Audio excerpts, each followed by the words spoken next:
millimeter, it be accurately measured. It's measured flat, direction up and down.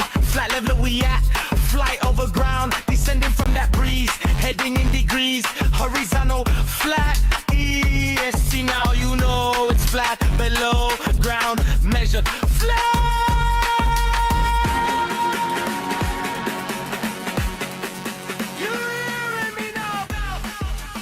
Welcome to Flat Earth Debate, Uncut and After Show.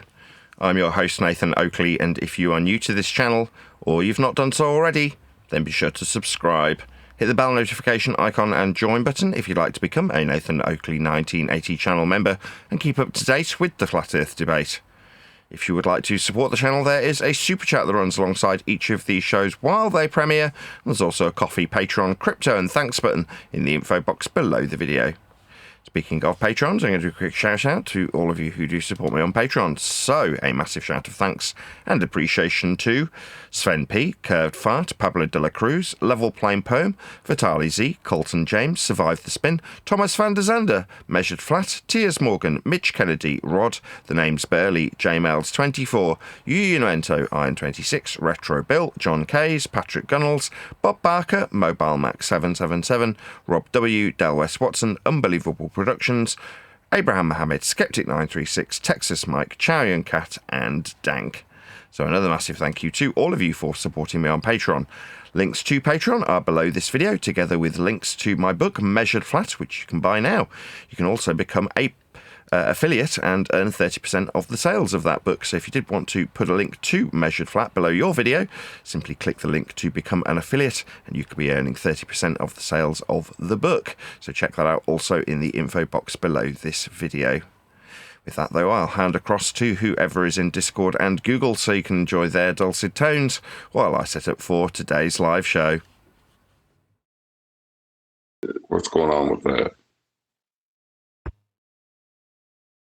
Somebody sent me a video and just some comments underneath it. I'll probably cover it today. I didn't actually watch the video. Where do I go into? There we go. FED voice. There we go. Yeah, we'll cover that today. So the video is called I Spent 24 Hours with the Flat Earth Leader by Jack Gordon. And we'll just cover it today.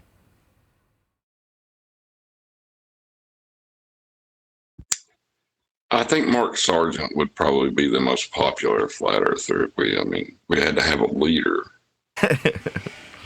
A leader? But,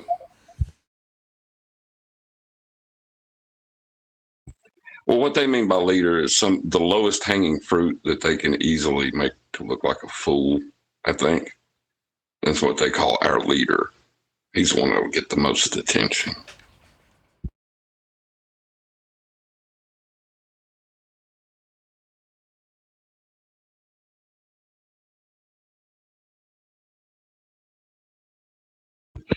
It could be a bigger bowl. Who knows? I don't know if he says that in this. Like I say, I haven't actually watched it. I watched 30 seconds of it and then responded to comments whilst harvesting the sunflower seeds from our giant sunflower.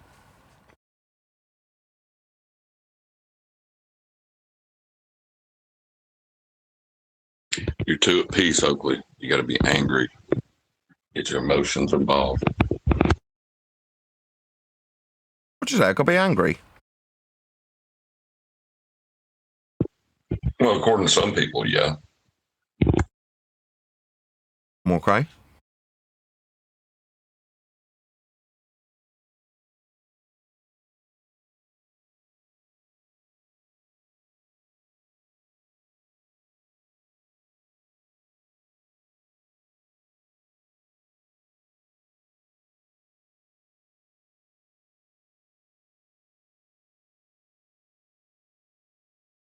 I think what it is, there's a lot of people who are flat earthers who've been hurt as globe heads, and those flat earthers seeing you,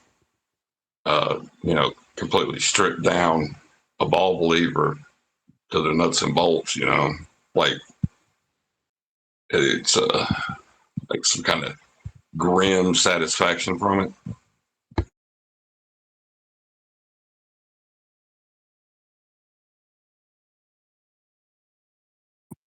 Hey, good morning, everybody. Hello. Hi, Nathan. I had asked Joy to shoot over a message. I don't know if you had a chance to take a peek at that in Teams. Yeah, Divergent Droid sent me a message about you wanting to have a sit down with me. Yeah, no worries. Awesome. All right, cool. Yeah, because I read the book this weekend. Great job. I don't have enough positive things to say, but yeah, I would definitely also love to kind of sit down and chat with you about it, No problem. Yeah, sounds great.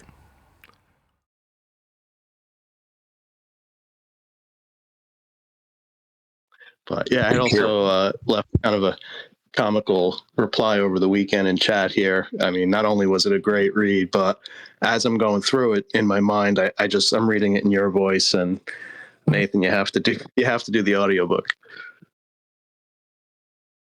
There will be one, but initially it won't be me. It'll be somebody who's a professional voice book maker, whatever you call them, VO artist. And then further down the line, I'll make my own, like read by author. Very cool.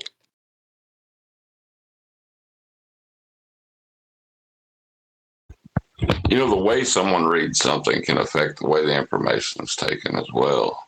You know, like if you ask a statement as a question, people can think you're asking a question.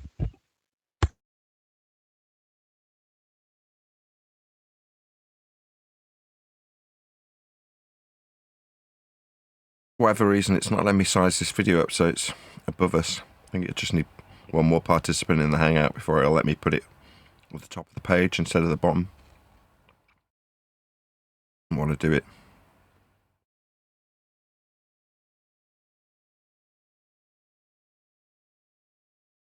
You want me to rejoin it on another device? Nah, Two it's of me in fine. here? Nah, it's all right. Someone else will join eventually.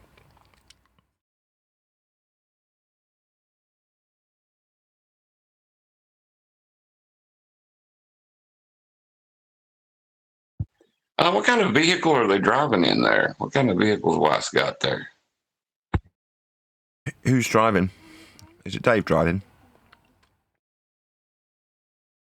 I would think so if he's in America, because that would be the driver's side in America. But in Europe, it'd be the like Carrot Top kid over here. Last time I checked, Dave had a Touareg, but that was quite some years ago. He might have changed it. I have no idea. Well, I'm spending 20. Say again? He got the boat, so he may have the truck or the car now too. 4 hours with the leader of the Flat Earthers. And this wasn't easy because he hates me. Is it true that redheads don't have souls? I don't know. Okay. I'm just asking. Controlling your mind. Flat Earth is exploding. Your NASA days are over. But I have one goal, to try my absolute hardest to understand him. What? Your ambition is to understand. He's speaking English. What's he talking about? He wants to get inside Dave's head and figure out what makes him tick. It's all about Dave's understanding, not about measurement or anything like that.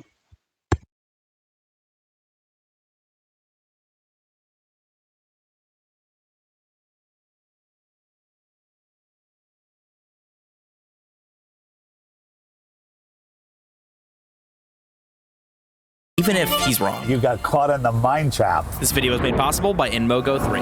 I thought maybe we'd start by going over stuff that proves NASA is faking everything. Let's do it. I don't do my own show. I'm on other people's shows. InfoWars. I don't think you can name a show other than Joe Rogan that I haven't been on. Here you go. So this is my setup. Nice. Yeah. What is this glass thing? It's made of crystal. It's heavy duty. Yeah. So that's like changing the blood in my body? Absolutely. It helps your blood separate.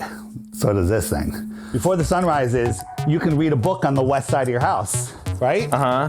Where's that light coming from? If it's behind the curve of the earth, well, there's daylight and there's sunlight. The best thing the Navy introduced me to was this lot. Okay, so there's my first critique. If you're going to say you're a flat earther, why not talk about Earth being flat rather than where Earth curves should or shouldn't be? The sun is that electric. do shit to your blood. Say again. And crystals that allegedly do stuff to your blood. I mean, I'm just going to ignore all the kooky stuff. It's putting out an electric field. Mm-hmm. You with me? Yeah. Let me shut this. So come on over here. Yeah. So don't touch. All right, come over here. It's okay. What's going to happen? It's not going to bite you. Nothing's going to happen. So if this was the sun's putting out this electric field, right? So if this is just the gas in the sky, as it gets closer, it lights up. Right? Yeah. What? Wow, cool. Maybe this has something to do with how the moon lights up. The sun is lighting up the moon, not with sunlight, but with electricity. What? I mean, this is the metaphorical equivalent of setting a fire and going, this is how the sun works, isn't it? Absolutely. This is the dumbest thing. Like, what does this have to do with the nature of the surface? Nothing to do with the surface, but I have seen some videos where people have had noble gases contained and like photographed the lumen, and you get the colours like the suns and stuff like that. What is this going to go into my body? It is. It's affecting the whole neighborhood. Are you serious? 100%. So this is putting what's called life force energy in your body. Here, you can. I don't want to step on it. All right, come here. I'll do it. Is this safe? He's just a big kid with a load of grown-up office toys. Tesla coils. You know, I'm surprised I haven't seen one of those electricity balls. Plasma balls. Totally safe. Even in a Glober's logic. Yeah. So hold your finger out in front of me. Touch my finger. I don't want to. Come on, don't be such a jack. Listen, you're a flat earther, I'm a round earther. It's like I can't trust. It's not gonna hurt at all. No, I don't want to do it. I just can't. Just when hold I'm your finger out. Hold your finger out. I think Dave gets off on being kooky. I think he's look at him, he's absolutely loving this. The guy's just a round earther. The whole purpose of this interaction is to presumably convince him otherwise. He's like, touch my finger, look, we can have electricity spark between us. He's loving it. Whoa! Holy crap! Oh my gosh! That was cool! So it's called life force energy. Every cell. What? It's called life force energy? What? What a freaking numpty. Oh my God. He doesn't understand he's built up a static charge hooked to that thing. And he just, released that energy. Oh, that's life force, baby. That's life force. In your body has life. Whoa, that was cool. At this point, my new friend, Flat Earth Dave, wanted to sit down and have a proper debate. And whenever I forget what to say, I'm gonna put on these glasses that secretly have screens inside of them that have NASA talking points on them. But since they just look like normal glasses, he hopefully won't notice. So, Jack, I don't see any positive outcome for you in your current way of life. You believe we went to the moon. Mm-hmm. Someone believes we went to the moon. Okay, so Dave's opener is you believe we went to the moon, right? That's his opener. Yep. Okay, let's count them off. How many things have actually got anything to do with flat Earth? Once we say no, which this doesn't, we'll spin it into how it can have something to do with flat Earth as opposed to just being a heliocentric talking point. Yeah? In this case, a fantasy area like Narnia that he's saying, do you believe in lions talking? So by equivalent, we'd have to go, well, lions would be talking in Narnia, which isn't real. However, that's not a flat Earth evidence. Now, in this instance, we'll go, okay, well, talking about going to the moon isn't a flat Earth evidence, but the altitude of the rocket and the trajectory of the rocket would be measurement of a flat Earth. So we'll spin it. Do you see what I mean? Yes. Yeah, well, the telemetry data would require or necessitate a plane of reference. There's no getting around that. Exactly. So the telemetry data for any trips in any rockets, planes, helicopters, drones, they all require a flat planar surface, a Cartesian grid, and altitudes measured from sea level. So distances, altitudes, trajectories, planar, endeavour. Yeah, that's why they can't find the telemetry data. You're not ready for the conversation. And the other group of people that I don't like talking to is 18 to 21 years old. Well, I'm 22. Okay, so you're good. You just made it over. I just made it over. Yeah. That was on the 10th, right? Yes, it was. Yeah. How did you know that? I'm a flat earther. I know everything. If I'm able to change your mind, your entire life falls apart. Oh, completely. Everything. Yeah. Everything. But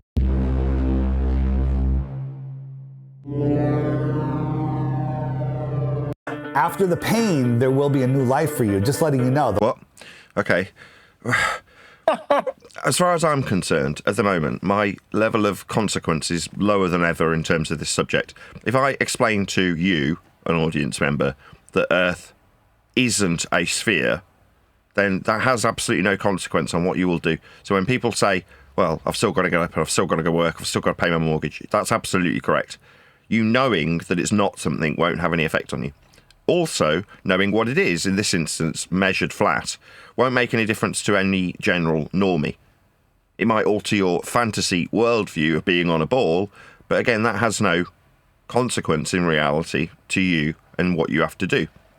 So, knowing that Earth is flat only has consequence if you actually have to measure Earth for some consequential reason, which in this instance we're not. They're not doing anything of any consequence at this particular point in this particular video, so it won't have any real consequence. Now, furthermore, not knowing that it's flat wouldn't change how you measured Earth if you had to go forth and measure Earth with some consequence.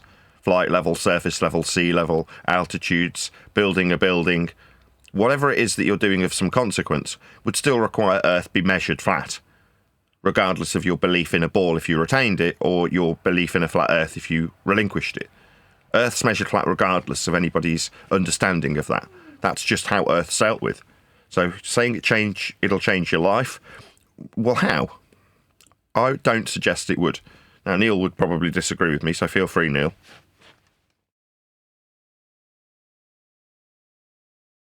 No, I feel the same way. I don't think it'll change your life. It'll change the way you see things.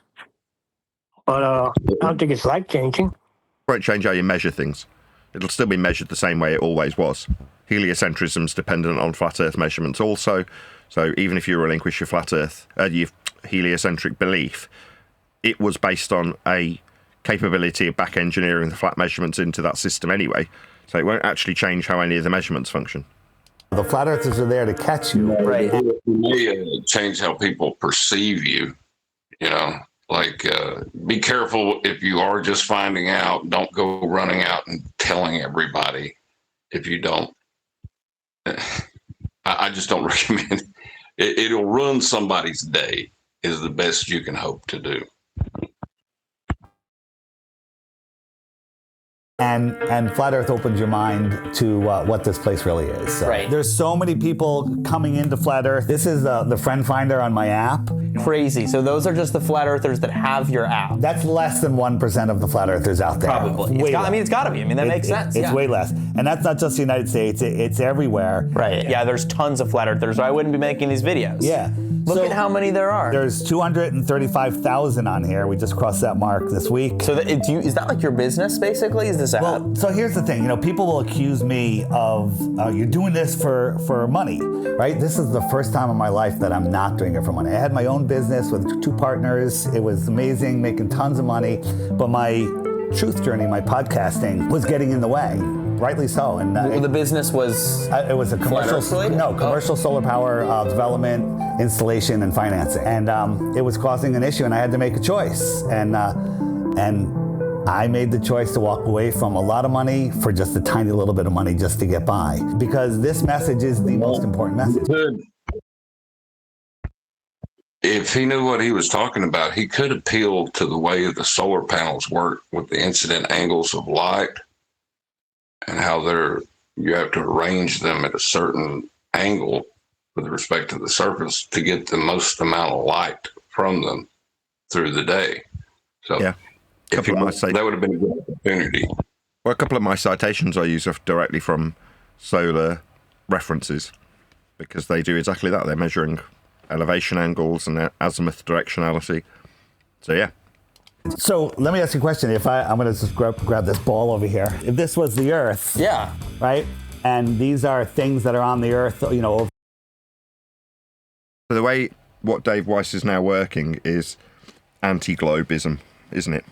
If this was the Earth, so maybe this is why he's liked, because he takes the position of the opponent.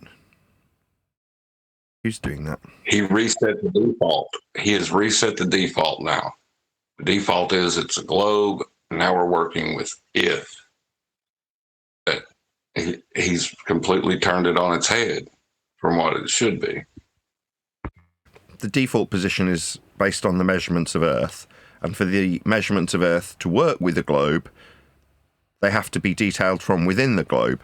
But that's one step after measuring Earth to create a ball to suggest Earth is the ball that would work with inside the ball. But that sidesteps the prerequisite default position of it being flat based on all the measurements, and starts with the presupposition that it's ball-shaped, ignoring all the flat measurements that you'd have to take to get you there. Yep. And then that's the biggest problem with this topic, is people are skipping the fundamentals. Over a couple thousand miles, you can't see that. A couple of thousand miles is a flat Earth linear measurement of distance. Because they're behind the curve. Yeah. Right? Be behind the curve would be a horizontal distance measurement to suggest and infer that there's a curve in the vertical measured with respect to the horizontal linear distance. So again, to have this discussion with him, Dave has now got to ignore the flat measurements he's using to talk about how a ball works, isn't he? If you zoomed in, can you see them? No. Zooming in. So we're talking about optics that are described planar to zoom in on something. Yeah? This is frustrating. No. You can't zoom in through a solid object. So the only way that you can see them on a ball Earth is if they refract up. So you can see up. Up is the description in the vertical with respect to the horizontal. You can only move up in interview, rising, setting, up, down. Those are planar descriptions. So we're into using a Cartesian system with a ball in it to describe things coming up and over it. So we're talking about horizontality for distance and verticality for things to move up with respect to this system. So all of these descriptions moving forward, so far we've had about 2 or 3, have all been planar. To describe this requires a planar surface. See them. Do you believe in refraction from behind? Refraction is also a flat Earth by prerequisite measurement. It's distance with regards to the vertical deviation of the light. So you need a flat Earth linear mile or kilometre measurement if you're going to reference it to Earth's surface. Refraction's a flat Earth prerequisite. And physical objects? Because no one... Just out of curiosity, did you take on board what the baller told us, that planar has an R in it? So... Yeah, that was a couple of weeks ago, right? You said planar, and then the guy, I think he was called yaw angle or something like that. YAW, as in like yaw in an aircraft, like rotating about a vertical axis, I believe is what yaw is. Another flat Earth by prerequisite. And he said to you, well, that means it's got an R in it. If you're saying it's planar, then that's got an R. So there's our R. Right? Is that what you're referring to? Yeah. It's kind of about the level of intelligence that's being displayed here. So, yeah. No one has ever shown an example of it other than reifying the Earth. You want to see an example? This isn't a clever edit. This poll actually... Not reifying the Earth. It's reifying the heliocentric mathematics. So Earth is terra firma, the ground. You're not reifying the Earth. The mathematics that we derive a ball from are flat. Once you've derived a ball from the flat Earth mathematics, then that's a conceptualization of the Earth. That's heliocentrism. Once you say, I am on the mathematics that I've derived from these flat planar measurements, then the suggestion that you're on that mathematical model is reification. So you can say it's just reification of the ball-Earth paradigm, or reification of the ball-Earth mathematics. That's reification. To say reification of the Earth doesn't make any sense. disappeared just by zooming in. There's a pole right in front of the camera, but the moment you zoom in and focus on the background, it's gone. There's no zooming or weather system that will bring my mouth above this iPad. It's above and below. Planar descriptions. To be above the iPad is the description in the vertical, which is axiomatically tied to the horizontal. These are planar descriptions. Blurry on here, but we have two oil rigs. One is 6 miles away, and the 6 miles is a flat Earth linear distance. To say how far it is to measure it flat in linear miles. And the second one is 10 miles away. 10 miles is a horizontal flat Earth linear distance measurement. So we've got two flat Earth distance measurements. Let's see if they get mentioned. Observer height is 8 feet. The camera 8 feet is a height off sea level. So we've got two flat Earth prerequisite distances and a flat Earth horizontal, a flat Earth vertical height from sea level. That is the end of this discussion, isn't it? At the point that you've got a flat Earth measurement from sea level and a flat Earth distance or two, there's nothing else to move forward with. We have measured Earth flat for these values. Yeah, and to even try to move forward with the Earth curve calculator at that point would be an operation in futility, because you would have to reconcile that you made flat Earth measurements to calculate this upon that understanding. Cameras at 8 feet. So the horizon, according to any globe Earth calculator, is 3.5 miles. So at 3.5 miles, we're at the point where the water is below the physical curve. But we can see. So the distance to the horizon is based on a flat Earth linear horizontal measurement, and where the curve will be, or where objects in the near foreground will disappear with respect to said curve, is a measurement in the vertical, based on a calculation that gives you a curve at a flat Earth distance based on a flat Earth measurement of height. It's just also sea level median, where it appears to meet the sky, is the horizon. So you can't invoke the horizon without a flat Earth. Right. I mean, this was fine 6 years ago, but we've moved on. You know, debunking. I mean, this was the pinnacle of it's too far to see if we assume it's a ball. That's the pinnacle of those arguments. But that was 6 years ago. See the surface of the water in front of, in between, and for miles beyond. Well, yeah, all three are flat Earth by measurement. If you say it's in front of it, okay, so you're talking about part of the axis that's going to be measured for the distance to be in front of something else. Yeah, you're talking about how far in front. Well, that's a horizontal distance. How far is the object that's supposed to be obscuring it? A horizontal measured distance. How far is the horizon behind it? A flat Earth horizontal linear mile measurement distance. It's just being ignored. The measurements are the most basic and simplistic way of viewing any of these discussion points. And once you do, everything else is redundant.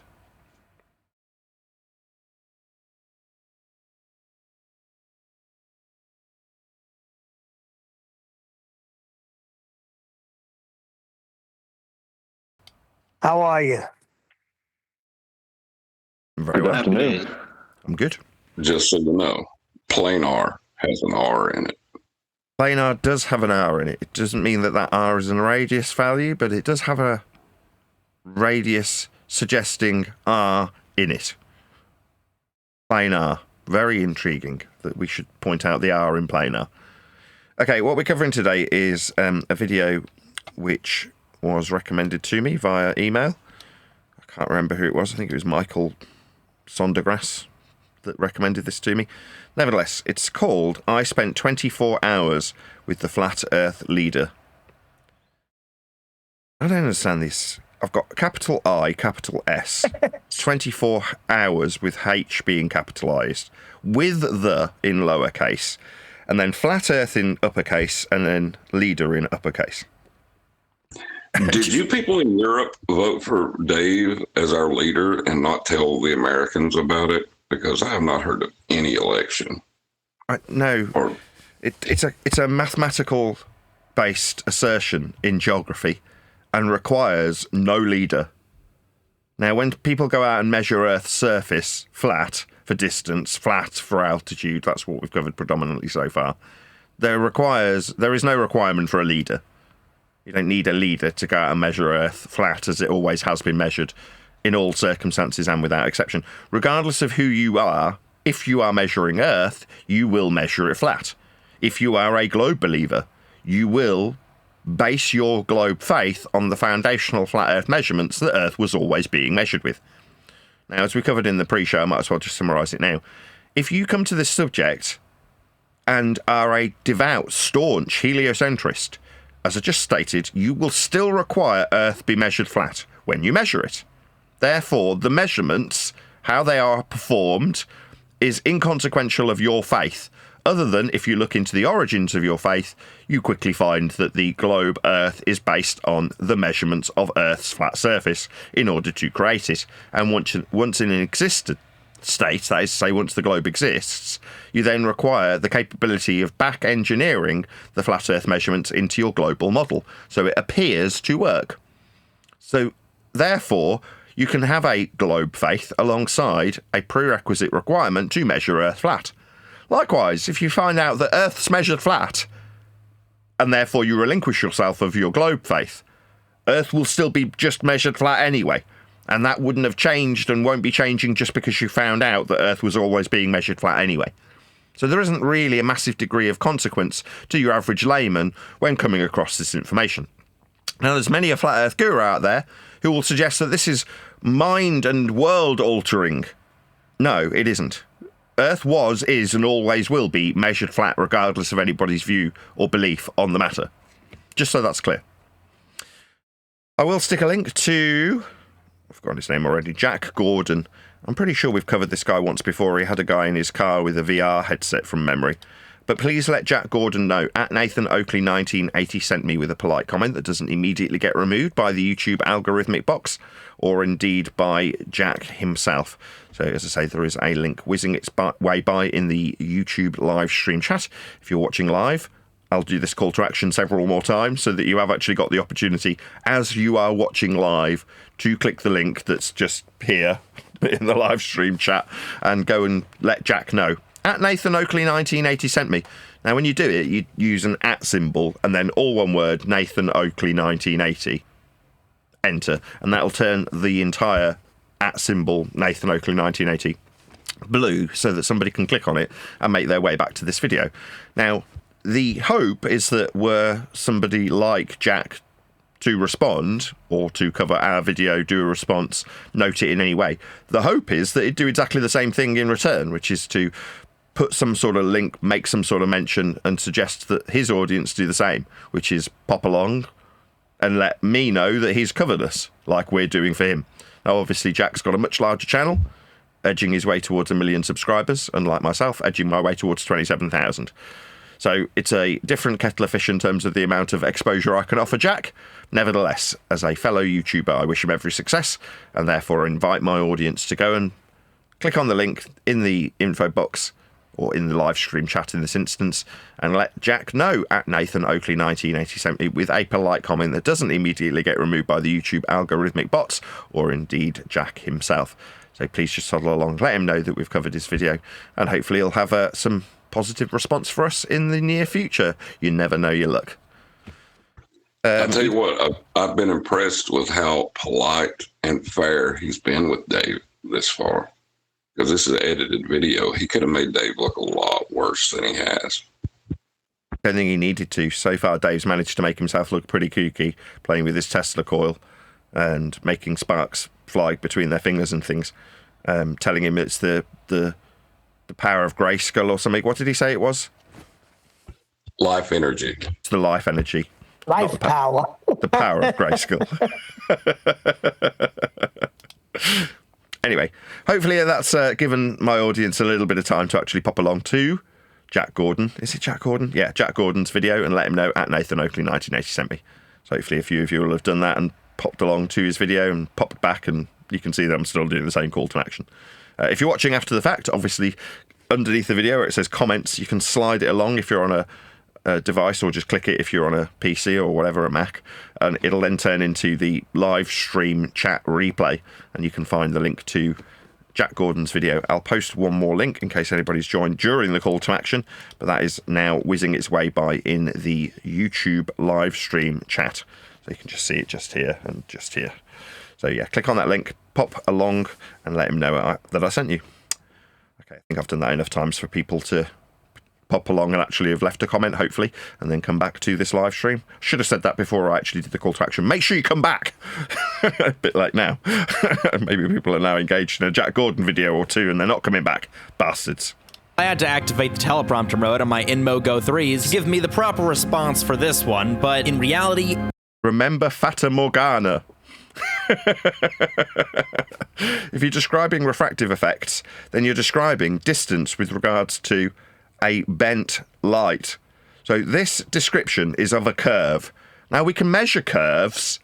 That's a horizontal linear distance in miles or kilometers with a deviation in the vertical, axiomatically tied at the hip to the horizontal, in this case linear distance measurement.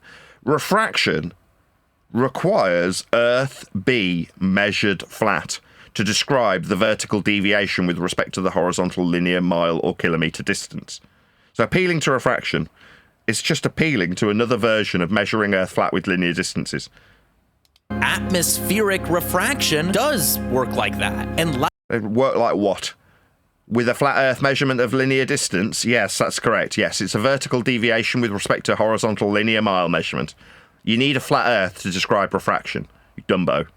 Light travels through the Earth's atmosphere like a... Atmo what now? No, atmosphere would suggest that the air, atmo, is sphere-shaped. Like atmo, air, sphere, shape. No, gases take the shape of their containment. They don't arbitrarily form sphere shapes. Just because there's a conversion by the Roman Catholic Church into a model that suggests Earth has sphericity doesn't mean that air, that's atmo, clings to this model. This is the correct identification of a reification, by the way, Dave. That's a reification fallacy. But for the fact that you have this mathematical derivation of flat Earth measurements, there'd be no necessity to invoke this sphere-shaped air. Air is not sphere-shaped. Air takes the shape of its containment. Lens, bending it so that when put through an extreme... Ed? Yeah, he'll also need to appeal, since he's claiming atmospheric, gradation from sea level. Yeah, he'll require altitude. Exactly. Zoom lens, you can sometimes see over the Earth's curve. This effect often creates extreme optical... To describe things being over is, again, a description of the vertical with respect to the horizontal. If there's something in the way, an obstruction, then you'd measure the obstruction like a hill with its deviation from the horizontal. It's a vertical deviation that you're suggesting is obstructing your view. Well, that's, again, in requirement of flat Earth by measurement for you to make the assertion. So every single claim so far that's been offered to rebut Dave, who has basically offered up the ball paradigm and said it doesn't work, but every response, like Dave's initial suggestions and claims, comes with a heavy dose of flat Earth measurements that just don't get mentioned. All right, refraction. What, the deviation in the vertical from the horizontal distance? You'll need a horizontal distance measurement. Looking over things, what over as in with respect to an obstruction measured in the vertical with respect to the horizontal distance measurement? It's just nobody's mentioning how flat Earth has to be for these assumptions and assertions. Optical illusions in images, known as the Fata Morgana, where ships or oil rigs actually appear to be floating above the surface. Sorry, above the surface, as in above vertical, the surface measured in the horizontal, like above the surface level or sea level that we have measured flat. Yeah, you're using flat Earth prerequisites like they somehow infer your religious belief. No, they're just measurements and they're just flat. So what are you going to do now? Suggest that, well, actually, no, the linear horizontal distance I'm asserting in this refraction, Fata Morgana in this instance, isn't a horizontal measured distance. Yeah, it is. Yeah, you've only got the flat Earth measurements to make these assertions with. Because in reality, they are sitting beyond the Earth's curve, and they're... No. The Earth's curve is a derived value at 1.22 times the square root of the observer's height in feet. It is a suggestion that there is a physical, geometric sphere edge for a horizon at a distance that's measured in flat Earth linear miles from an altitude measured from sea level. Now, we covered this in the pre-show, but it's worth reiterating for the live audience. In order to make this inference, you require flat Earth measurements. Light is bending around it towards your camera lens, but does... So, okay, light bending, that's refraction. Again, horizontal linear distance, deviation in the vertical. You need the miles first. They've been measured and surveyed. Doesn't actually fit on the horizon of your image. Here's the thing. Okay, hold on. I just want to make sure I understand this. You go. He can't use horizon. Exactly. Horizon is where sea or surface level appears to meet the sky. And what about he said in reality? That really? Well, he's making an inference that when you've got a rhetoric of light deviating, measured with flat Earth prerequisites, that's matching the reality because we see Fata Morgana. Like, so, okay, so an optical illusion means the light's bending, therefore Earth's curve. That's the assertion. No, the distance is still measured and it's still flat and horizontal and linear. That's what distance is. Bill Nye brainwashed everybody. Look, the boat goes over the horizon, right? It goes over the ball. Everyone saw. No. Going over a horizon, guys on the panel have just covered. Going over is a verticality description with respect to horizontality. That's inference of slope. How do you measure a slope? With rise over run. What's the run? A horizontal linear distance measurement. Saw that a million times. Hold on, Nathan. Right. Dave just linked the horizon with the ball. Yes. He said it. Yeah, he's yeah, I don't know what else to say. Yes. Right? And a 5-year-old, begging the question for them. a 4-year-old can understand that.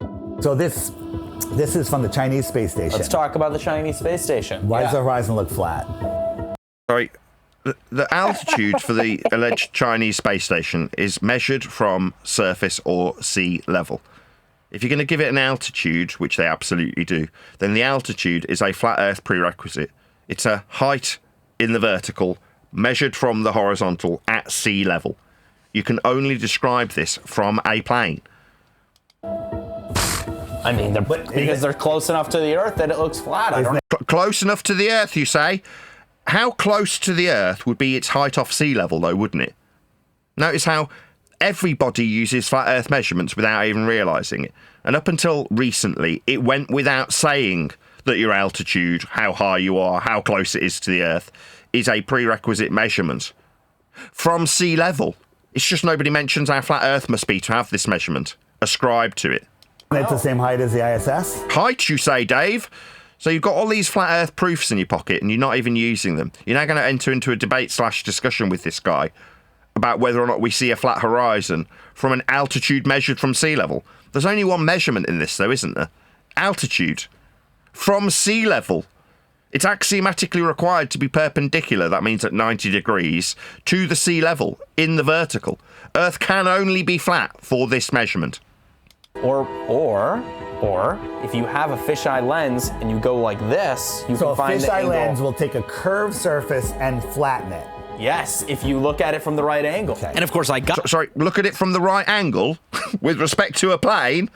Yes, when you're describing perspective and lenses, you're describing things with planar geometry. Yes, that's correct. So we need to measure Earth flat for all of these then. It's just nobody's mentioning it. So it's just, I'm on the ball side, I'm going to use flat Earth measurements to rebut your suggestion of a horizon that's not bending. Okay, how high are we? Oh, well, we're from a flat Earth perspective measuring this altitude from sea level, but as long as nobody mentions that, we can both use it. You can use it to believe you're on a ball, I can use it to say we're not on a ball. But as long as no one mentions how perpendicular this is to sea level, then it's fine for us both to use it. Me, Dave, to say we're not on a ball, and you, Harry or whatever he's called, Jack Gordon, to say that he's on a ball. Go ahead. Just to be fair, we were doing it too up until 3 years ago. Maybe. So, gotta be fair here. We were saying the same thing. We were using heights and distances, and we weren't putting it together. Well, we are now, Neil.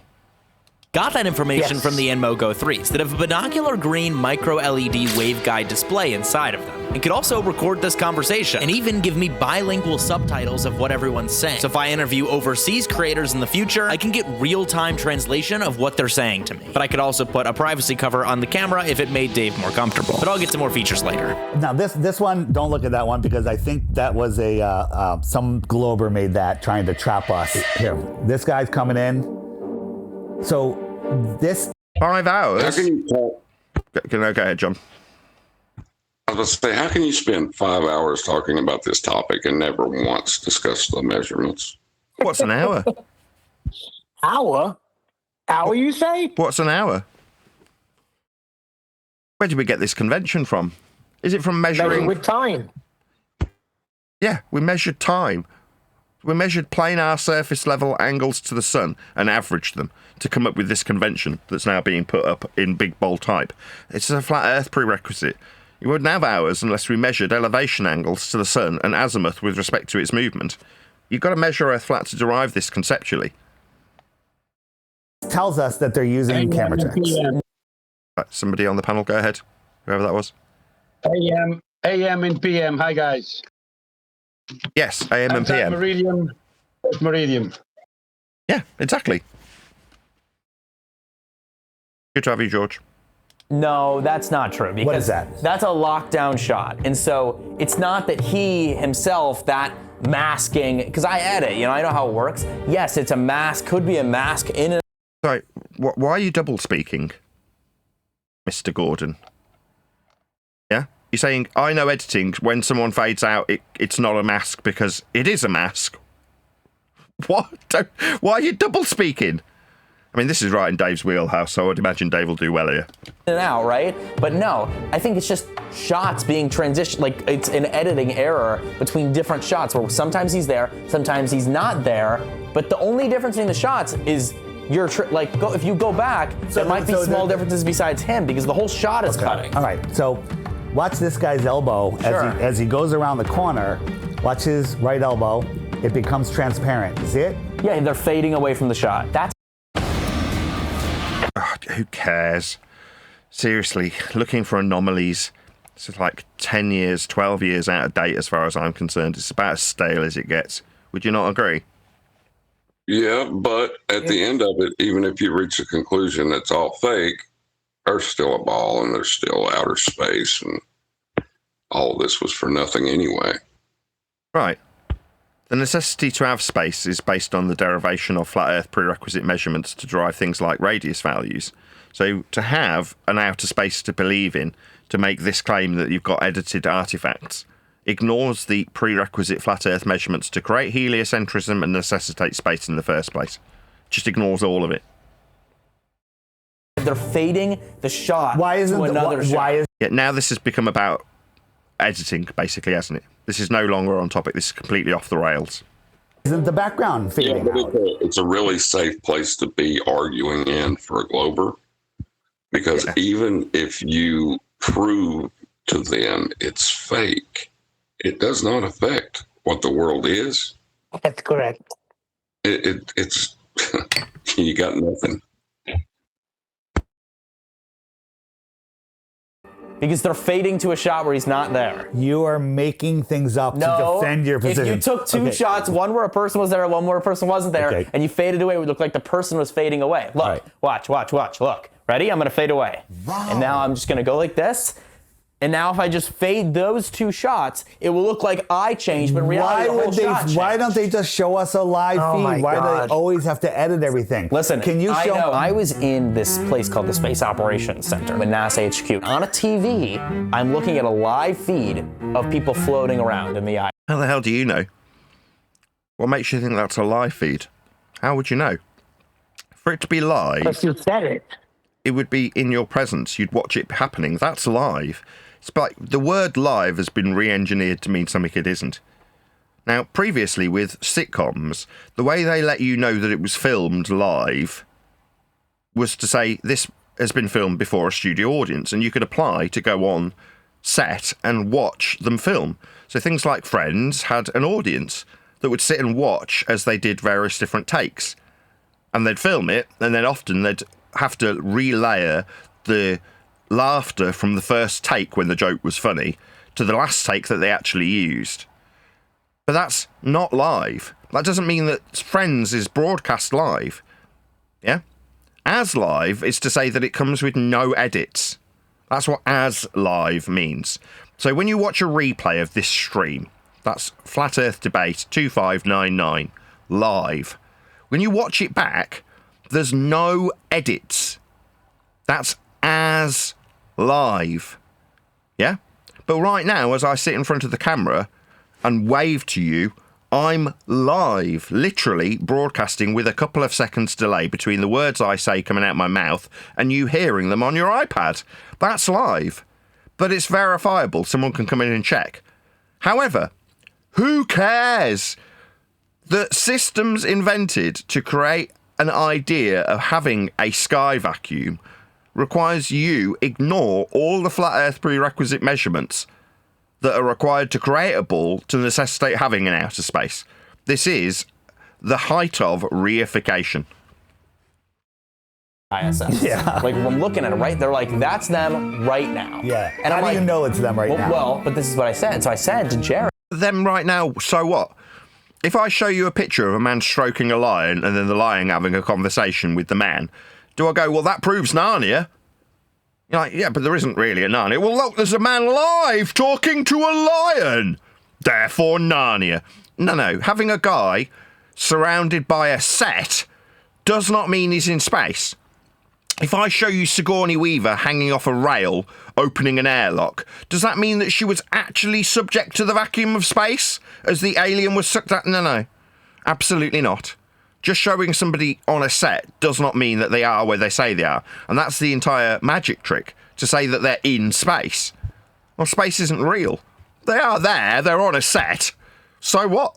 the head of NASA, I literally said, see, like, that on the... This just in, I'm reporting live from Narnia. It must be accepted as true because I exist here in Narnia. And you're live. Right, we are interacting live right now. So, for you of the audience, we are now corresponding live from Narnia with refracted curvature. Isn't this amazing? Don't you all feel privileged? Coming in crystal clear. It's so clear from Narnia. How did they transmit through the wardrobe? How do they account for the time dilation problem? Well, there's a lot of money that gets pumped into these things, and I can't explain all of them to you. It's really complicated stuff. If you don't, you probably wouldn't understand it being a flat earther. So I won't go into the details. But well, I mean, you say that it sounds like you're condescending to me, but I do actually have a pretty good idea about how the bending and warping of a pseudo-Riemannian space-time dimension allows the compaction and compression of the transmitted signal through the wardrobe. So, but for the fact that we have bent pseudo-Riemannian space-time geometry, that is to say the bending and warping of a time dimension, allows us to package up the streamed data and broadcast it through the wardrobe to later be unpacked at the correct time code. It's amazing technology. But obviously, the fact that we're now having this conversation at all proves beyond all certitude that John is, in fact, in Narnia, speaking to us live. And therefore, Narnia must be real. Therefore, Narnia is real, exactly. Go ahead, George. No, I don't believe in that. You would need a big transmission power to transmit the signal from Narnia here. I don't believe it. Oh, no, when you're in Narnia, there's a huge amount of energy that's generated by the White Witch. They just pull that energy to have the power available. You've just got no idea how the White Witch works, clearly. Yeah, the fundamentals of Narnia physics are different from your Earth physics. Yeah, that's correct. George is just a science denier. Let's shun him. Maybe take his children away. But let me say one thing. If Dave would have went to the measurements, he would not be in this position that he's in. He's mad, isn't it? I mean, is this so-called Flat Earth Dave? He's not mentioned Flat Earth once since I've been on here. No, but he has used the measurements without mentioning them, so that's something. The TV. That's a live feed of the International Space Station right now. Yes. And I feel like if that was put on YouTube at all times, I mean, they're already not private because we can see them whenever they walk through there. If that feed was on YouTube, we'd have no more flat earthers, I think, in like a week because. Really? No more flat earthers? How would the ball exist? See, the problem with suggesting that there be no more flat earthers is that your heliocentric worldview of being on rather than in a ball requires Earth be measured flat to create that paradigm for you to believe in it. But you think that showing television screens 24 hours a day on YouTube will convince people that space is real? Okay, fair enough. Doesn't change the measurements that you need to create a ball. They're all flat too. You just Growing up. I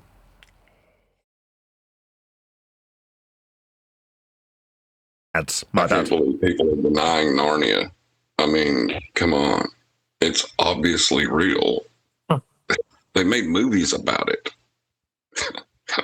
Goodness on knows. all day long, CGI constantly running. That would be very convincing. Very convincing. So on my website, I have AI Dave, and you can ask it any flat Earth question you want. Will Jack Gordon ever wake up to NASA's nonsense? Jack is 21 years old as of 2026, and he's completely brainwashed, just like most 21-year-olds are, and even worse for the ones who get famous too fast. He's got a big YouTube channel, but he's so deep into the NASA religion that breaking that belief would shatter his entire world. It doesn't matter what evidence you show him.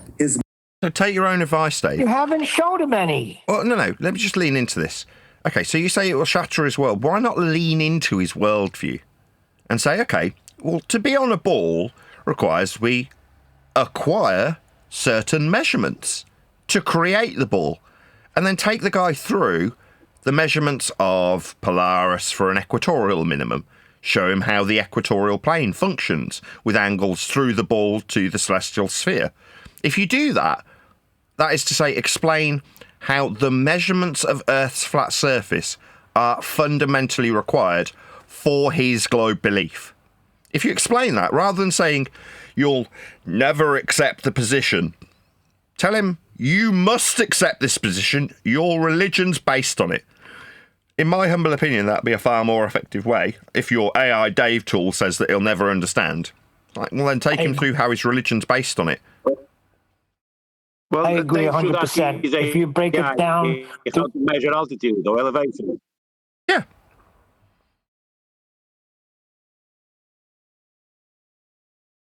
His mind will He says he twist can ask itself any into question to his AI about flat Earth. He should be asking himself to his AI about his measurements, elevation, altitude, all of these things that he couldn't debunk. He had the weapon and he couldn't kill the argument. because you don't know. Not trying to defend NASA space travel. He should ask his AI.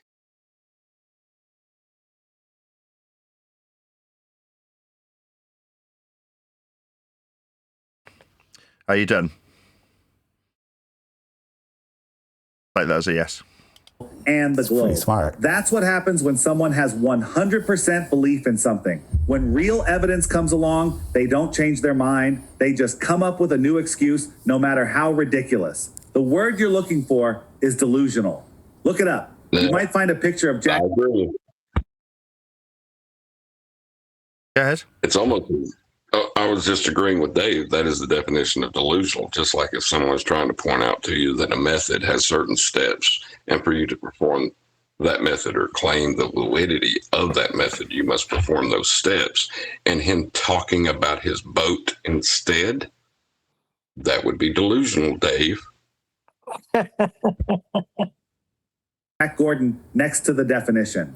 My glasses definitely have a lot better AI than that. I mean, you could literally point them at a menu in a restaurant in China and know what it says in English immediately and know what to order. Or 98. Can I ask you a question? If NASA offered you the opportunity to go to space, or SpaceX, let's just say, would you do it? If Warner Brothers offered you to be in a Bugs Bunny cartoon where you could jump off a cliff with Roadrunner and an anvil, would you do it?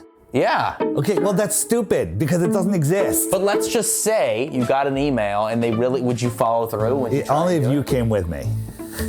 So a better response would be, if I was to jump on an aircraft of some description, in this case a rocket, then I would require a trajectory, a path, a flight plan, and all of these require flat Earth by prerequisite in form of measurements. So to go on a rocket requires a trajectory. That's horizontal distance, vertical altitude measured from sea level. So lean into it. Lean into what he's offering. If he says, oh, would you go with NASA? What, with the flat Earth measurements of altitude and distance? In a direction that's measured flat with azimuth, that sort of journey. And then see what your opponent says when they are made clear that the prerequisites for making such a journey require Earth be measured flat to do them. Simple. Okay. Okay. So I think on the space shuttle, they slammed into the side wall and they cut out. So this is a zero-G plane. Yep, I've been on that plane. You don't know that. I mean, it's a highly likelihood that it is a zero-G plane when they do these maneuvers and show people floating around. But what is a zero-G plane doing? Well, it's following a trajectory. If you're going to describe a plane in a parabolic arc, what does that mean? Well, it means that you've got a distance, that's a flat Earth prerequisite mile or kilometre value, and then you've got a rising with respect to the distance in the vertical and falling with respect to a distance in the vertical. So you've got two measurements, altitude and distance, to describe the trajectory of the parabolic arc. These are flat Earth measurements. So again, like the rocket you're having suggested that you go on, this vomit comet also has a prerequisite flat Earth in the measurements for the parabolic arc. Okay, I got it. So they're like, oh, something happened. There was an unexpected shift. This is when the zero-G plane ends. They all fall to the ground. You've been there. You've done this. I've done this. Right? So if I take this picture and I rotate it 90 degrees, does that look like the same thing? Yeah. Okay. Why not?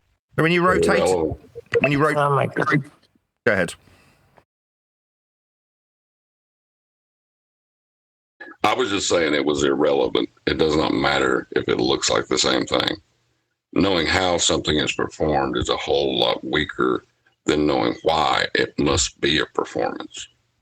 Yes, knowing that in order to generate this imagery, you need a vomit comet is nowhere near as consequential as saying to be rotated 90 degrees would be to describe the rotation of the angle with respect to a planar surface. That's what you're describing. Every description, regardless of its ham-handed attempt to explain a vomit comet juxtaposition with the space travel that they're faking, requires Dave's explanation that also requires a flat plane be ignored. So you're rotating at 90 degrees with respect to a plane. They're moving in the downward with respect to a plane. They're travelling a distance measured with respect to a plane. That's the why they'd need to fake it. Because all the measurements are planar. And there aren't any exceptions.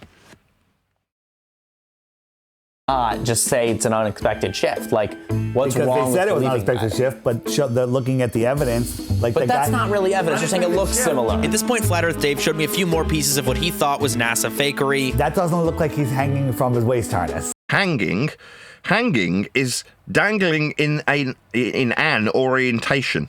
That's a vertical orientation with respect to the horizontal. To be dangling.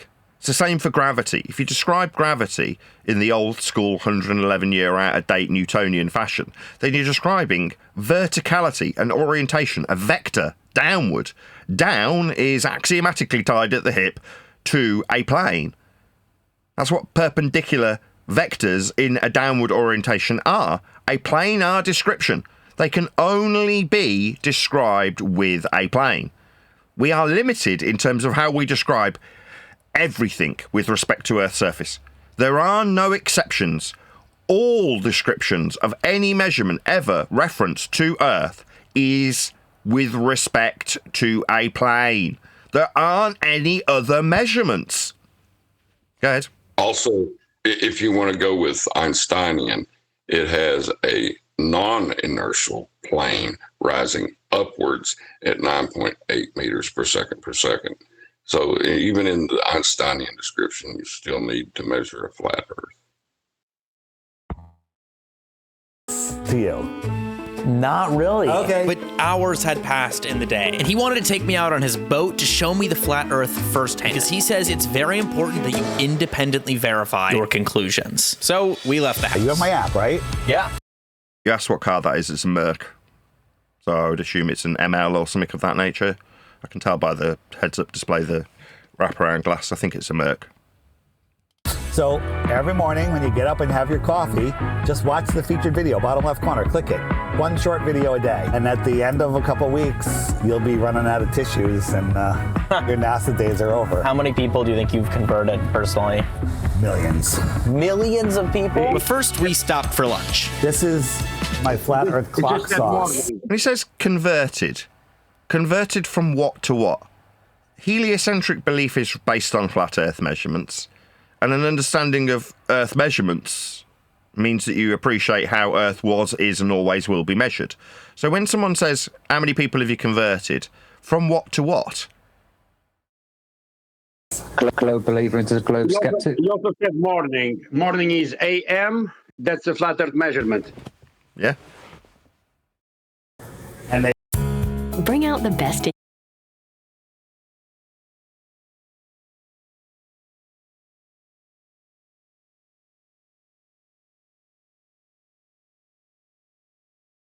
Loves it. The flat Earth sauce? Yes, it's the best. Do you like hot sauce? Yeah, sure. It's the best. Here, that one's for you. Iced coffee with milk would be amazing. And after finishing lunch, where Dave ate my food, we got to the boat. I'm just going to use the restroom real quick. Yeah. And meet you right out here. This is my one alone time of the entire day and the entire...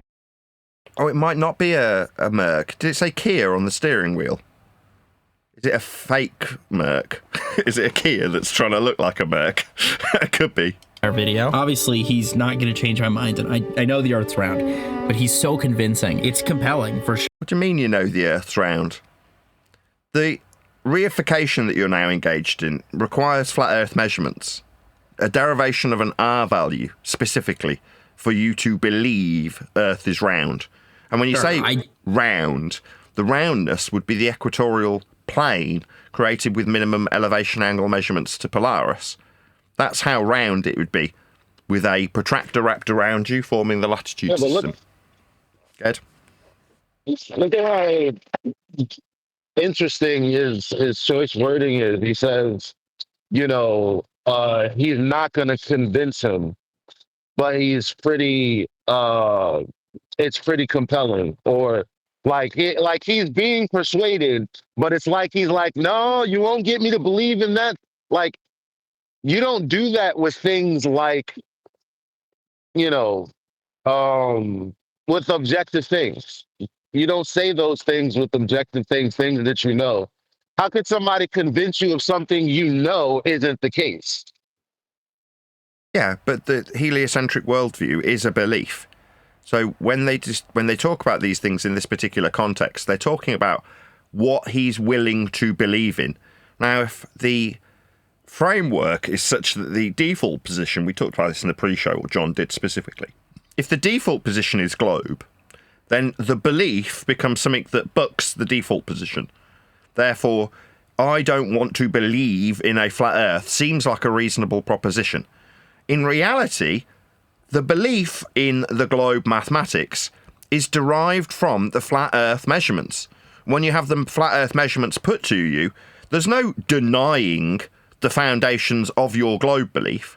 You can either accept that your globe belief is based on foundations of flat Earth measurements, or reject all of the above simultaneously. So if you reject the flat Earth measurements, you simultaneously reject the globe that is based on those measurements. They can't have it both ways. Either you accept that Earth is measured flat to create a ball to believe in, or you reject everything. Those are your only two options. I don't agree with that, obviously, but... It's not about agree, disagree.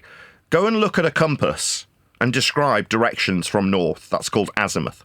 Go and look at a map, scale, and know how surveyed Earth is to give you those linear horizontal distances. Whenever you describe something in space, know how high it is from sea level, proving Earth is measured flat. When you take ballistic trajectory, when you're on the Vomit Comet, its trajectory, its distance, its altitude from sea level are all flat Earth measurements. You can't get away from it. What you accept is irrelevant. I might as well labour that point. So over the last year, let's just say, I've come to the conclusion more and more that me, in this arena, I am inconsequential to the measurements. Like, this guy would have still gone up on the Vomit Comet and travelled a flat Earth linear distance with respect to a parabolic manoeuvre in the vertical with respect to the horizontal distance, in a direction measured with azimuth. Those are facts.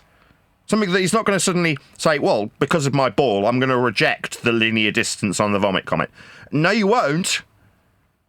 There is no, I'll accept it, it doesn't matter whether or not you accept this. Earth will still be measured flat regardless of a belief that you hold. Like a passion for hearing out people. I think it's really interesting. We're gonna have serious bottom-up obstruction on things in the distance. Bottom up means a description in the vertical with respect to the horizontal. Bottom up, bottom being at the plane of reference when describing vertical, when going up vertically from the horizontal. The measurement would be from sea level. So when you appeal to this bottom-up obstruction, know that you can only detail it with a horizontal linear mile measurement and a perpendicular altitude measurement. Earth can only be flat for this description. Distance. Therefore, it's Earth curve, but I don't care the bottom quarter of the building's missing. The top of the bottom quarter of the building is, again, a linear description. It doesn't matter if you give it in feet, meters, or stories. You're describing a building and its verticality from the surface level. The building should be below the curve. Below? Oh my God. What should be below the curve, Dave? What? Below is a vertical description with respect to a planar surface. You can't be below a curve. Axiomatically, it requires a Cartesian system with perpendicularity. You can't be below something unless you've got a plane to describe it from. All Dave's doing is using flat Earth measurement after flat Earth measurement to ignore flat Earth measurement after flat Earth measurement. And all Jack Gordon's doing is slapping those flat Earth measurements out of Dave's hand and saying, no, but flat Earth measurements because ball. That's what's happening here. But more importantly, though, is that Dave's boat? Yes, I think so. It's quite a nice boat. So we got going on the boat. Does the water get a lot choppier once we really get out there? Yes, it will. Okay, all right. The level of chop will be a description from a planar surface also. Verticality. Well, it is. Jeez, Nathan, you could have had all of this, Nathan. If it's really chop. You've referred to it 3 times now, so it becomes an in-joke unless I point out. I was trying to explain what science and the scientific method was to Dave, and his response was, I've got a boat. That was his response, in shorthand, to me. Poppy, I'm gonna make you turn around. I know how much of a wimp you are from the. Oh, come on. Being a soldier is important, but you already know that.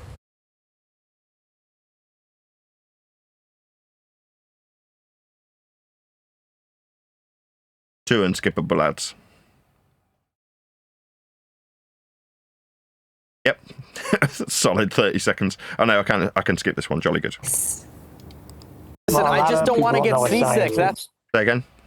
Could have talked during the non-skippable lads, but fine, go ahead. I was trying to. Don't worry about it. We'll discuss it after. That's all. The truth is that, like, you know, I don't know. I'm so indoctrinated into the Earth being round that a flat earther I can't trust as well immediately, you know? I have no idea where he's taking me. From here to that island that we see, the farthest island over there? Yeah. That's about a mile. See the land? That's a flat Earth linear distance measured with the map scale. A mile away, horizontal distance. It could end there. This could be the end of the discussion. In order for us to travel this linear horizontal distance, we had to survey how far away things were, plot them on maps with scales that are linear. That's way past it? Yeah. That's like he's on sea level right now. Yeah. He's an altitude measured from sea level describing something that's 15 miles away. Yeah, 15 miles is a horizontal linear measurement. We've measured every inch of Earth. For its verticality, that's its deviation from sea level. With respect to the horizontality, that's the miles or kilometres. Earth's measured. It's all flat. So in our field of vision, the first mile is taking up 99% of our vision. To describe a field of vision is also a planar endeavour. Just keeps going, just keeps ignoring all the flat Earth prerequisites being used in general terminology, doesn't And the it? next 20 miles 20 miles is a flat Earth horizontal linear measurement. are taking up just 1%. So as things go beyond, that creates a false horizon, and things will disappear from the bottom up as they go Bottom up is a description in the vertical with respect to the horizontal. beyond it. Stay here for a minute.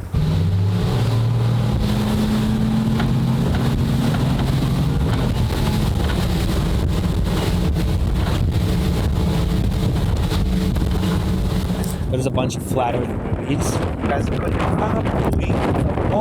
Oh, a mooring. Come on, everyone comes out here and hangs out and barbecues. And Oh my gosh, that's so funny. So this is where his flat Earth community hangs out. And it's also where he wants to show me one more proof about the Earth being flat. But before he does that, while we're here, I want to tell you a little more about how the Inmoco 3s have been helping me today. So basically, these AI glasses have a ton of features. So they're not just yeah, a another third advert generation for on the your glasses. finger, like I did, right? Also play back the game changer. Like #1 blog translation. You have these on, which I think they could building because the cheese. Again. I just want to point out.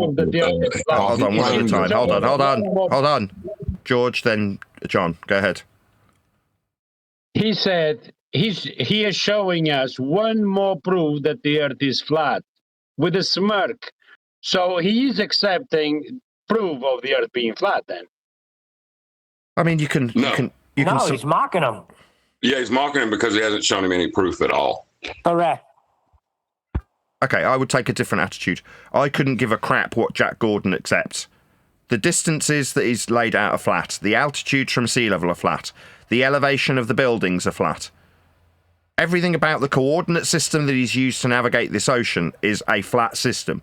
Nothing that's been utilised, demonstrated or discussed has anything to do with sphericity, and everything to do with measurements of a planar surface, in every single respect thus far. There hasn't been a single exception to that.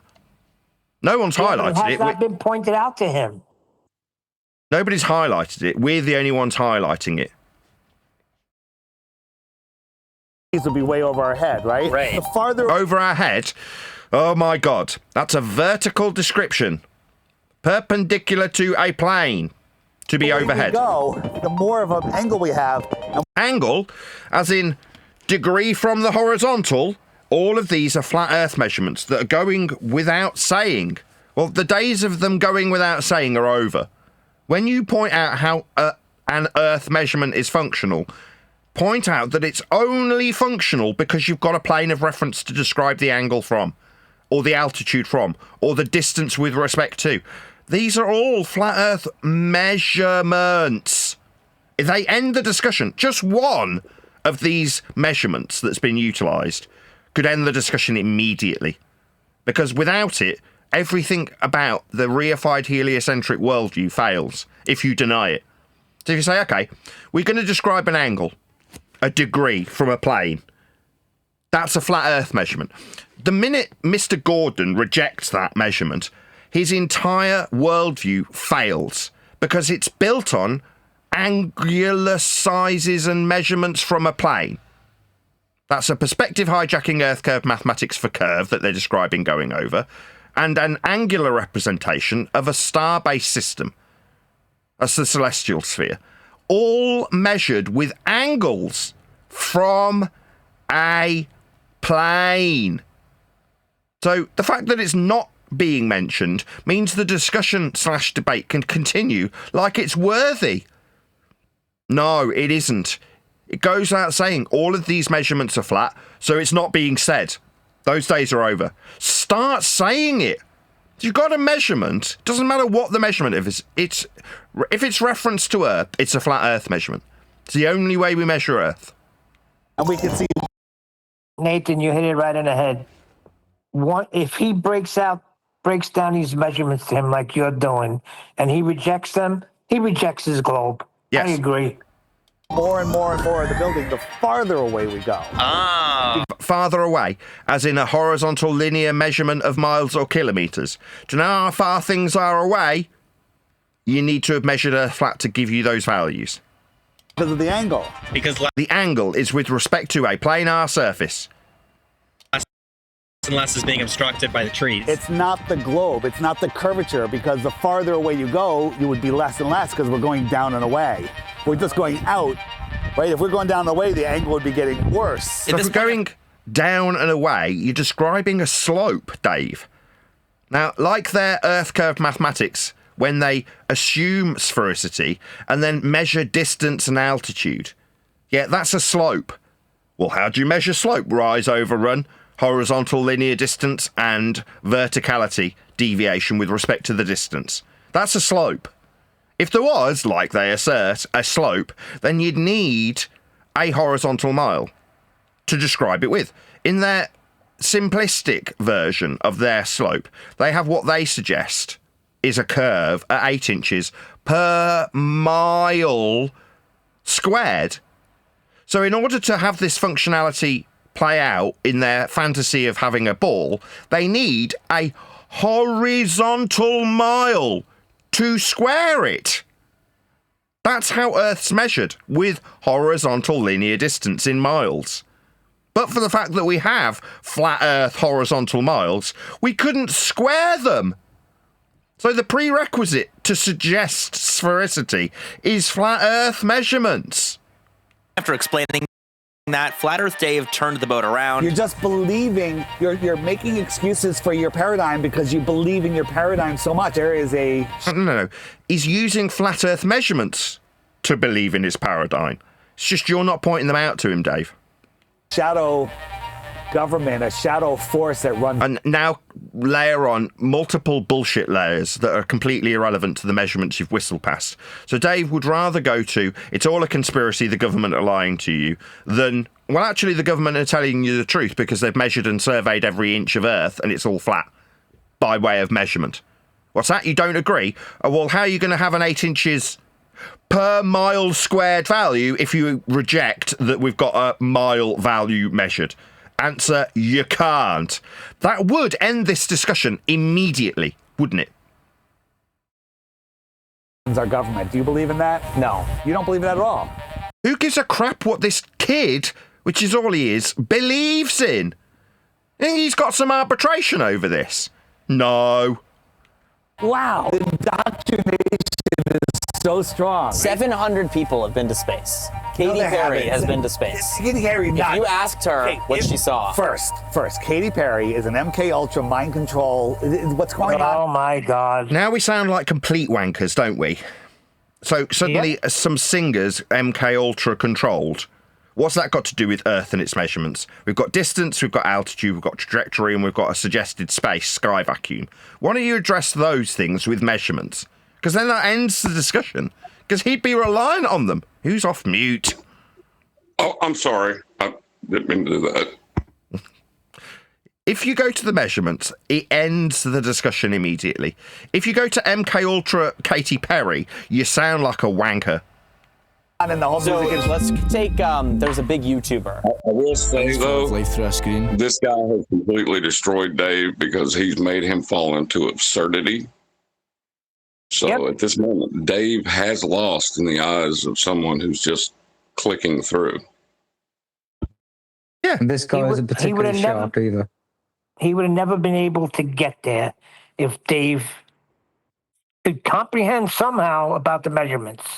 But since he hasn't, now he can take him to 700 people went to space.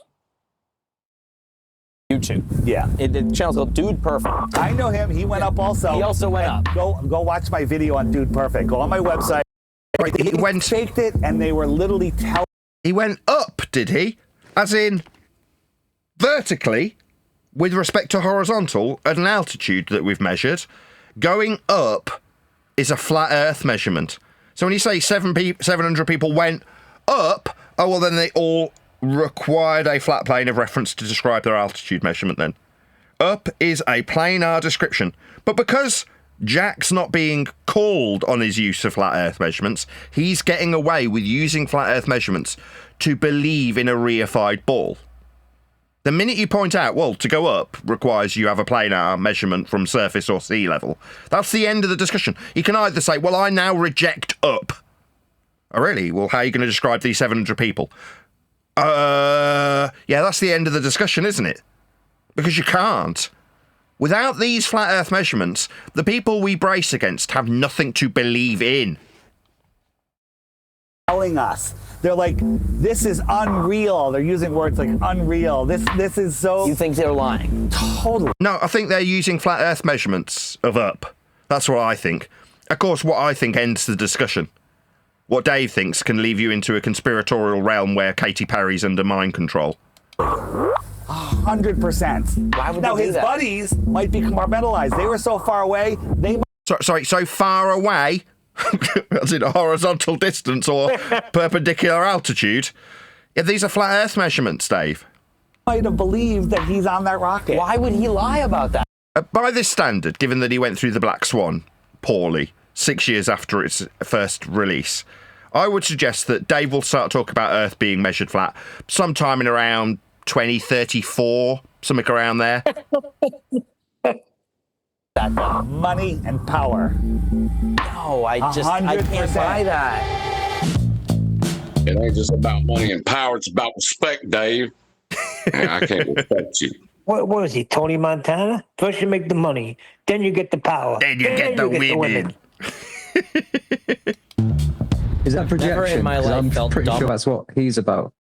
Sorry, say again? Well, wasn't that a projection? Because I'm pretty sure that's what Dave's all about. The money and the Pretty power. good there. Yes. Millions have been converted by Dave the Guru. For being a glober. That's a redundant sentence. That tells me that you were completely unsuccessful. You trip out on your boat, all your electricity, everything about the power of He-Man did not convert this dude. Sentence. The head of NASA. I don't know. He's been to space twice. So 100%. So he either knows that the Earth is flat. I would say so. In order to travel to an area that isn't real requires lies.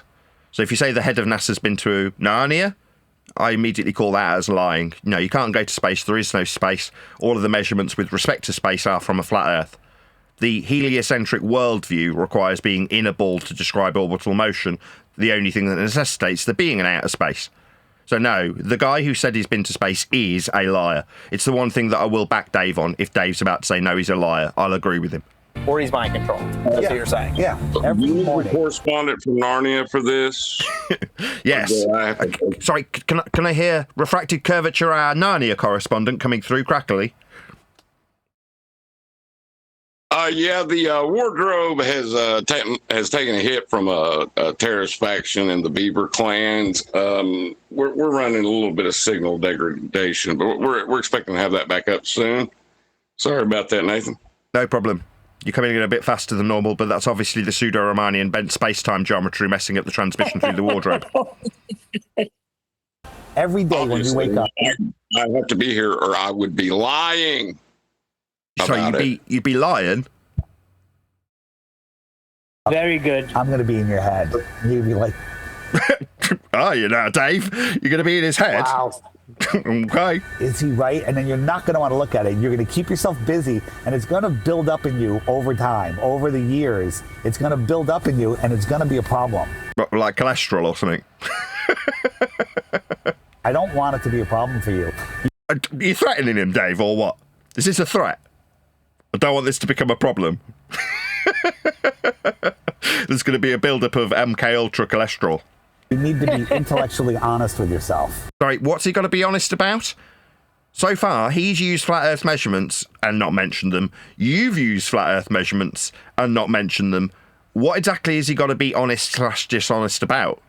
What exactly are you saying? But the timing... His knowledge of the MK Ultra cults. Oh, of course. Be honest with yourself. You know Katy Perry's under mind control. Is actually perfect. And they need building up. Say again, George? They need building up.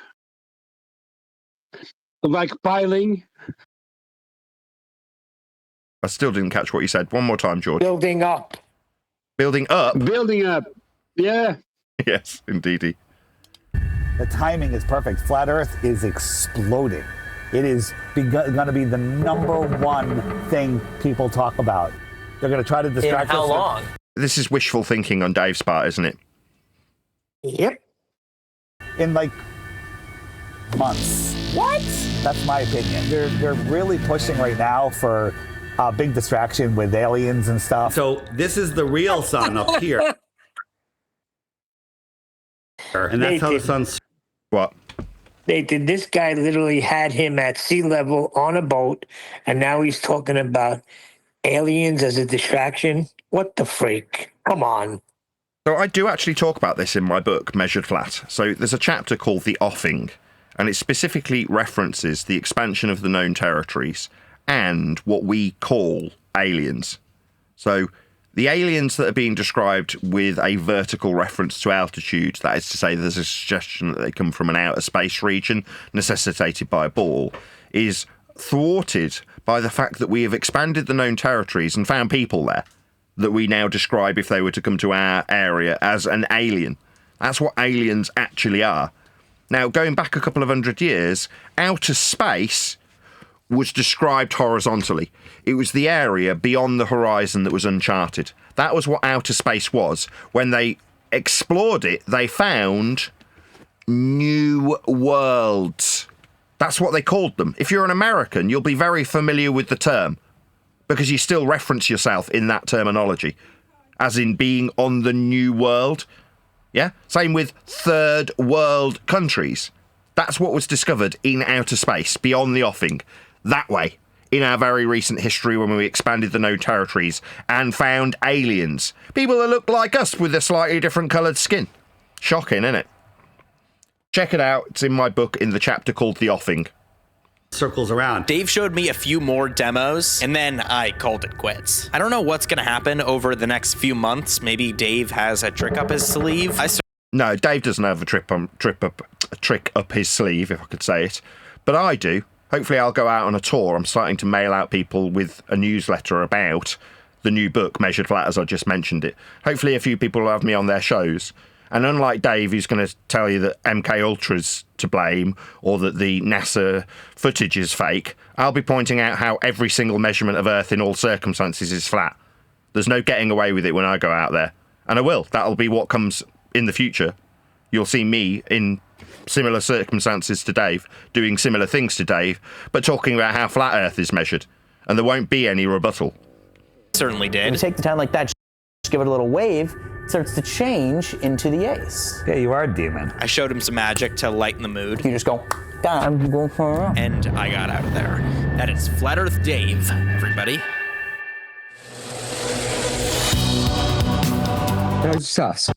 Nathan, I kind of agree with Flat Earth Dave. He said that he thinks that in a few months it's going to explode. Now, that all depends on what happens when you go out there. What religion does David Weiss belong to? Does anybody remember? What, sorry?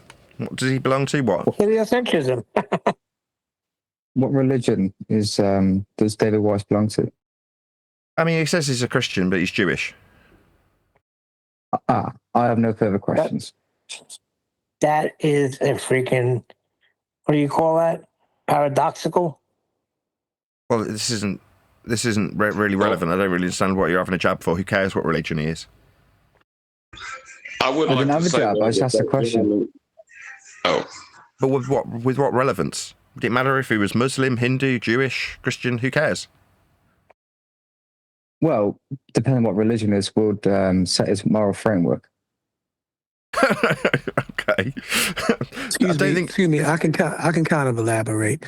The connection is, if you're a Judas of Judaism and the Torah, then you don't believe how Neil feels and many Christians feel.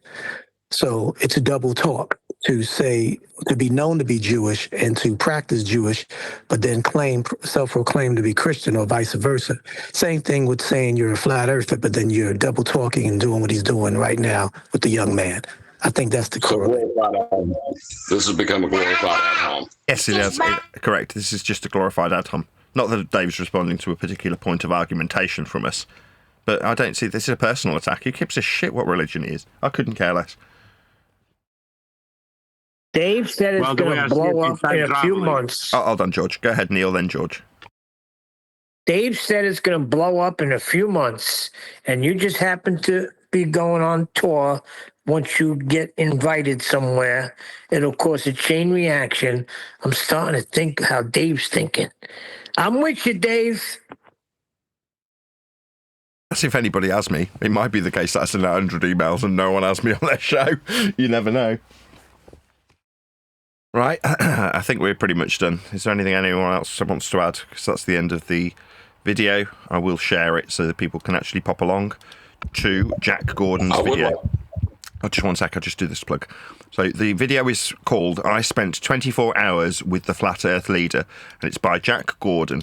So I am now putting a link to Jack Gordon's video in the YouTube live stream chat. Please pop along.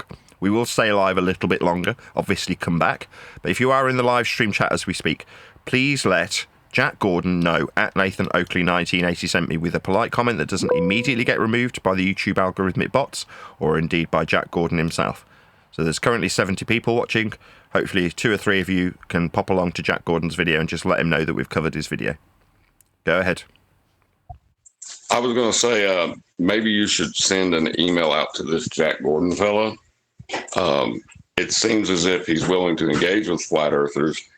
And from what I could tell, he was fair with Dave. Everything that he covered was on point to what Dave would say is proof. So I think he's worth an email. Maybe I'll add him to the list. Any more for any more? Yeah, you were saying if anyone will have you. It looks like Eric DeBay's quite up for interviewing you. And the thing with Eric DeBay, like you covered his video the other day, well, a chick covering his video, but he didn't take any criticisms to heart or have any hissy fits or call you a scammer for saying that, unlike some other people. I mean, hopefully I'll go on Eric DeBay's channel. As you say, responded well. I saw his video come out and left him a comment that said, it'd be great to come on your show and talk about my new book, Measured Flat. And that comment ended up being the most liked comment on that particular video. So people kept on thumbsing it up, if I could say the words. And subsequently, lots of people left comments underneath saying, yeah, that'd be a great interview. It'd be great to do that. So he's requested that I send him a digital... He's requested that I've sent him a digital copy, which I've now asked my publisher to do, along with asking my wife, Paula, to send a press release to him. So I've only got one email address for him. He said to send it to him via email. I've only got one email address, which was some Proton email address. So hopefully that's the correct email address for him. If somebody can let me know if there's alternative email addresses that I can get hold of Eric on. But he did specifically say, can you send me it on email? So I've dug out his email address. Hopefully he'll receive a newsletter today and indeed a digital copy of the book for him to peruse so that, like I hoped would be the case, he can have me on and hopefully that will be where it starts. You know, if Eric DeBay is the first person that interviews me, that would be pucker. It may not be, it may come to nothing. I may not end up on Eric DeBay. Bloody hellfire. Can you hear me talking? That might not be the case. Oh my God. Go ahead. I just said, oh yeah. So it might not be the case. That might come to nothing, like a lot of other things. So I've also sent, at the suggestion of Eli, who's that guy? Vinny. Vinny has done a shout out. So a few people came along to one of the videos and said, Vinny sent me, which tends to suggest that Vinny's already discussing the fact that there's a possibility of me talking or interacting with the people he knows. So that also may come to nothing. It may be the case that he's enthusiastic, but it never develops into anything. But I would expect, given that there's been half a dozen emails come out. So I woke up a couple of days ago and I said, have you sent any more emails? I'm hoping you'll do a one-shot deal each day and, you know, research the person that you're sending it to. She says, oh, yeah, I sent it to that guy that really likes you, that gave you a shout-out and said that he loved you and that you demolish people. I said, oh, right, you mean Eddie Bravo? She went, no, Joe Rogan. I was like, Joe Rogan's not somebody who's shouting me out. And I was like, so you've sent a message to Joe Rogan? She's like, yeah, I did a bit of research on him, found his email, and I've sent him an email about you and the press release. I'm like, oh, how wonderful. So Joe Rogan's on a copy of the press release. Fantastic. Hey, you never know what could happen with that. I said, do you know who Joe Rogan is? And she says, no. I says, he's got the biggest podcast in the world. Like, lots of people know exactly. She goes, oh, right, okay. She hadn't got a clue. He's had a press release anyway, which I thought was amusing. Hey, Nathan, maybe he might have you on just because he thinks he's going to, like, shut you up. You know, have somebody there that's going to demonstrate to you how Earth is a globe. Nah. Right, someone like Joe Rogan is a bit like Vice. They have a team of researchers. So it might just seem like it's him and Jamie. Nah. No, he's going to have researchers, people who will investigate the guests, do a bit of background on them, find out a bit of dirt if necessary, right? That will be what someone like Joe Rogan has, a researcher to do it. Now, it might be Jamie is that guy, I don't know. But there'll be somebody whose job it is to find out little bits of information about people. Now, they won't be there digging out whether or not I'm right. They'll be digging out dirt on me, which I expect. Go ahead.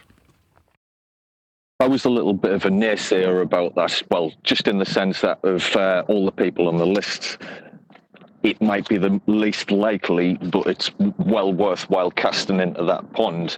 But then just the other day, I saw a clip of Joe Rogan saying that he likes flat Earth conspiracy and stuff like that, which I thought he just used to take the piss out of Eddie Bravo.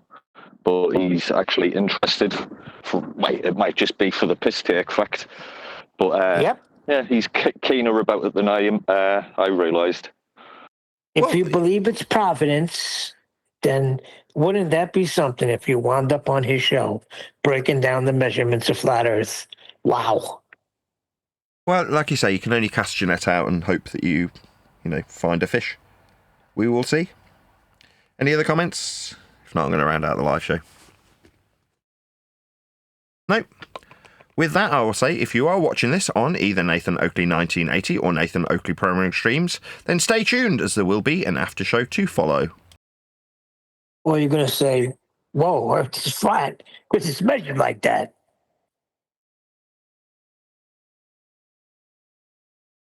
Fisherman in a box from the live stream chat says, excellent stuff, Nathan. Open brackets, ...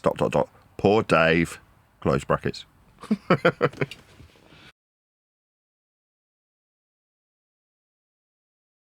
And it's not complicated. I told you what happened with my boy Tony. I hadn't seen in 10 years. I was just shooting measurements. And then he got into the measurements with me. And then he started breaking down the celestial navigation with the measurements. And then he realized that he was literally sailing through the basketball. And the light bulb came on. There you go. There's a lot of metaphors in there. And this is a guy under the impression of a few blunts throughout the day. So he's baked. Listen, you just can't. Once you deny the measurements, you deny the globe. So, I mean, it's like so obvious. It frustrates me because we missed it for so many years. When you're listening to it now, you're like, how the hell did we miss that? Jeez. And Neil, it's simple. Cartesian system. Length, width, and height are linear. Yeah, we missed it. Yeah, we missed it, but now we know. It's so obvious. He's been in our faces from the beginning. So obvious. What's that old saying? If it was a snake, it would even have the bit us. blind man can see.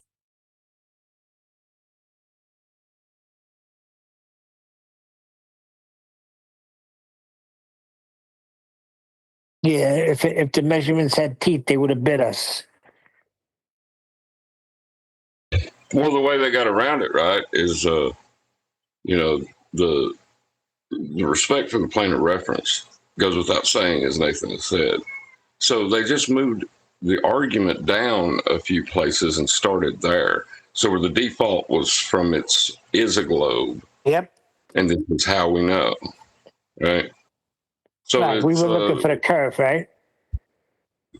Yes, you're trying to find curve measurements, right? In the vertical. We were trying to find the curve measurements and ignoring all the flat Earth measurements that were right in front of our face while looking for the curve. I tell you, what Nathan is doing is what's so unique about this is, and in the book, when I get around to getting a copy and reading it, it's that he's highlighting the obvious that we missed all those years.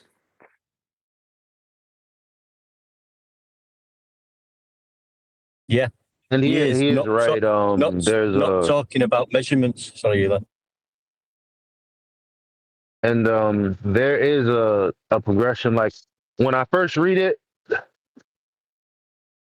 in the mind, like say of a person who's never come across the information, I go, what these terms?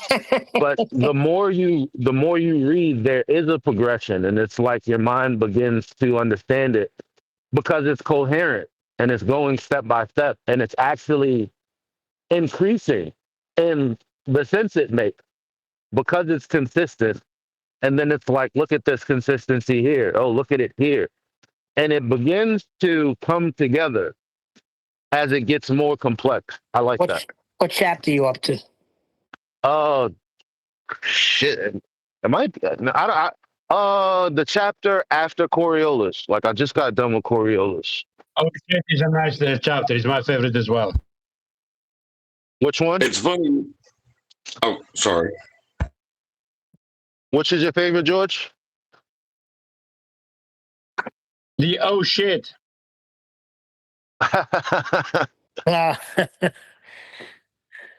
What's that, John? I was going to say, it's funny that you mentioned the complexity of some of the topics going into the book, because those complexities have certain fundamentals, right? And just understanding the fundamental nature of reality and how it's measured, it really forgoes all that complexity if you wanted to. Yep. But that would be a real damn short ass book, and it's kind of, geography is kind of boring. Yep. Coriolis, guys, I know sorry, one deck didn't like it, don't but get I me think wrong. it's necessary. Sorry, Neil. The oh shit chapter would be the one that the penny drops for the reader.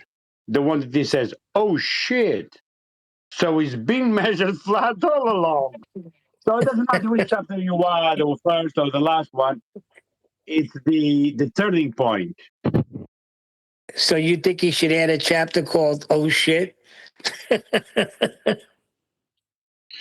No, you could have a mention to it, in the end. Did you find the oh shit chapter? Yes.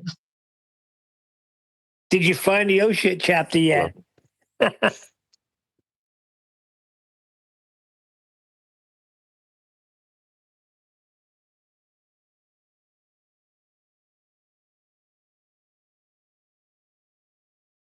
I agree with the So, sentiment. Neil, let me know. Where were you when you find out that the Earth was measured flat? Where was I? It's a good question. Because it started happening when 10th Man was going over celestial navigation in a pre-show, right? Started coming to that, but it didn't come to a full circle of measurements that were fracted, built upon that. I'd say right around that time. For me, FED got in the way. Like, I'm realizing. Yeah, he did get in the way. No, FED got in the way. What do you mean by that? Because there were things I didn't know. Obviously, I was arguing with Globers, but I didn't care about the Globers' perspective. I cared about the flat aspects of it. So I'm like, asking questions, certain things, like asking questions about certain things to Nathan, but he had rhetoric about specific arguments, and it didn't always like I wasn't always happy with it because it didn't really answer to what I was asking, which did have to do with measurements. So eventually I got around to, like, I was the only panel member that's like, you know what? Honestly, water is flat. Like that's isn't it that simple? And then that's when I started expanding into, well, the ocean is water. Like it's level. What, I don't need to measure the whole ocean. Like, isn't it obvious that this is the foundation of, like, what are we talking about? Unless you can prove that water's curving, it's flat. Like that's the benchmark for, but I was getting pushback from FED. Yes, you were. I don't think I So it pushed back confused against me. it. You know what I mean? Like when I would have accepted it was used as flat and it was flat in the offset. It was like, well, I can't, like, FED made me feel like that was bad reasoning, that I couldn't just jump that gun. Well, that was particularly Brian and Adam were attacking that position. And what it was is you knew something that you couldn't necessarily communicate effectively. Oh, that's our 71. Pardon me. Daniel, you're off mute. Daniel. Oh, my bad. But Elijah, the thing is, like, having knowledge and being able to communicate that knowledge aren't necessarily the same thing. And I had the same problem when it finally dawned on me what, you know, that they're using it flat too, you know, like the measurements necessitated, right? You almost feel like this is simple. Can I say this? Can I take ownership of this? You know what I mean? Like it's almost like in the beginning you ask yourself if it's okay to accept it as it actually is, as flat. Because it's super simple. It's almost too simple. It's the only way, man. It's the only way, because we were talking about celestial navigation and the circles of equal altitude and the requirement of a measurement of an angle, and that measurement then to be deducted from 90 times 60 to find the distance. So it's the evolution of the wording of the argument leading to the measurements. Because for you to find your position on Earth, you need a triangulation, blah, blah, blah.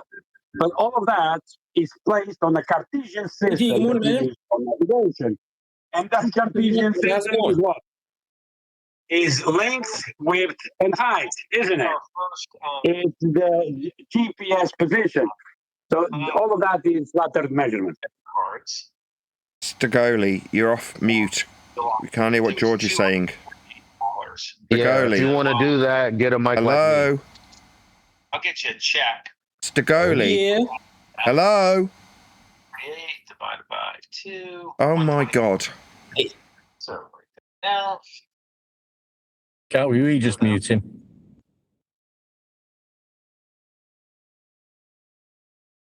It really drives me nuts. I'm trying to produce a show and people just come in and just leave their mic off like it doesn't matter. Like you're involved in a production. This is a show. Don't just come in and open your mic and piss off. Like we talked about the simplicity. Conversation. I would like Elijah to go on with what he was saying. He may have to repeat what he said to get George to repeat what he was saying to it. Do you remember that far back, Elijah, about the simplicity? Oh, like, yeah, I was just saying that. Ultimately, I just thought it was really rudimentary. Like when everybody was talking about, you know, the Black Swan and, you know, celestial navigation and all this, I got to a point where I was, no, even before that, when I was trying to create the housekeeping question, ultimately the reason I argued so fervently with Brian and and Adam was because I was like, why are y'all telling me that I can't say and accept that the ocean is horizontal, water is flat? Like it started with water is flat, and I would be like, I know flat earthers say that all the time, but actually, like it's the truest thing. There's nothing to it. There's nothing extra. It's very simple. And I was just saying, like, I think that when you start to see the flat earth prerequisites, you kind of ask yourself, is it really this simple? Can I accept and take ownership of this and just go around saying, yeah, it's flat? And you question yourself as if it's kind of not okay. Cause I'm like, well, I know level is level, but the Globers are also using it as, curved. So technically we're sharing it. Like, at some point you get to know it's flat, and it is that simple. I think at some point we all recognize that. Sorry, someone off mute again. Sorry. Not you, somebody else, I think.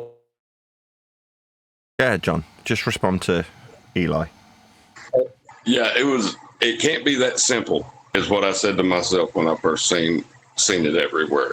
I was like, there's no way. Like, they need a plane of reference more than we do. Because they do. They have positive claims to make. And those claims require evidence, Is what they're using. Yeah, so what Eli's essentially saying is it seemed like it was too simple, and furthermore, the things that were being referred to in the most simplistic fashion, that's sea level in this particular instance, is seemingly being utilised by the opponent without a care or leave. Like, well, they also use sea level, and they use it within their suggestions of sphericity. Therefore, it can't be that simple that I can just turn around and go, well, sea level's level, therefore it's level. That just seems like it's a step too far in simplistic terms. Yeah, but we could have stopped them and said, hey, wait a second, you're using sea level. Wait a second, you're using a plane. But Nathan, thank you for summarizing that. That makes me feel less crazy. You summarized exactly my point. What do you think about that? The fact that, did you get that pull where you came across thinking, this is kind of simple, and then you stepped away from it that's not a good argument. Nobody cares. If I just come in here and just start saying it's flat, and that's it. Did you ever get that feeling? I didn't get that. I didn't go through the process of consideration like you did. What I did was get to the conclusion, then get told, like you did also, that I was wrong in making that summary. Oh, well, it's just measured flat. Oh, you can't say that, was what I got. Like, well, why not? Yep, I remember them telling you can't say measured flat. It has some caveats, Nathan. And Nathan was just like, no, I'm going to say measured flat. Yeah, because all the caveats are dependent upon it being measured flat. And that's what we are saying now. The sea level is the starting point and the end point for all the measurements. The measurement in this case would be level. Yeah. That's what we are drumming into them now and pointing out. Yeah, it starts with the sea level, the 0 degree baseline. That's all you need. That's the beginning.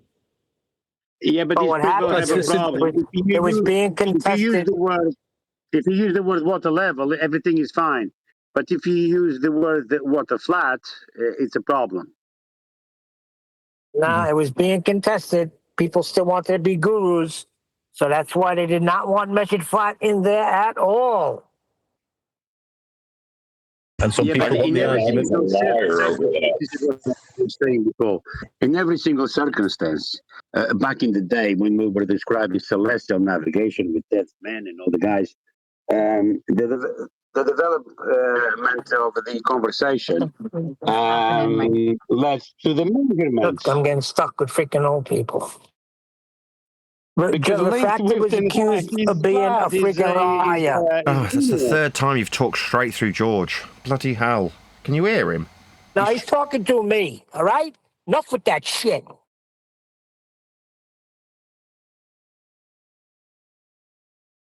I'm sorry, I tend to repeat myself.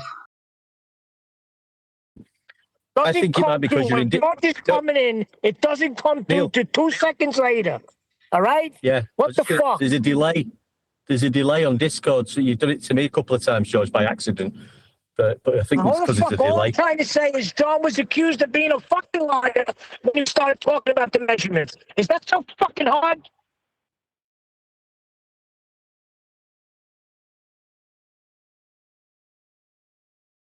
Such language. I feel bad about bringing it up now, Neil.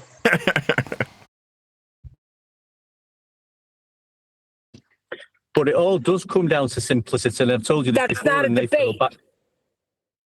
Cartesian system.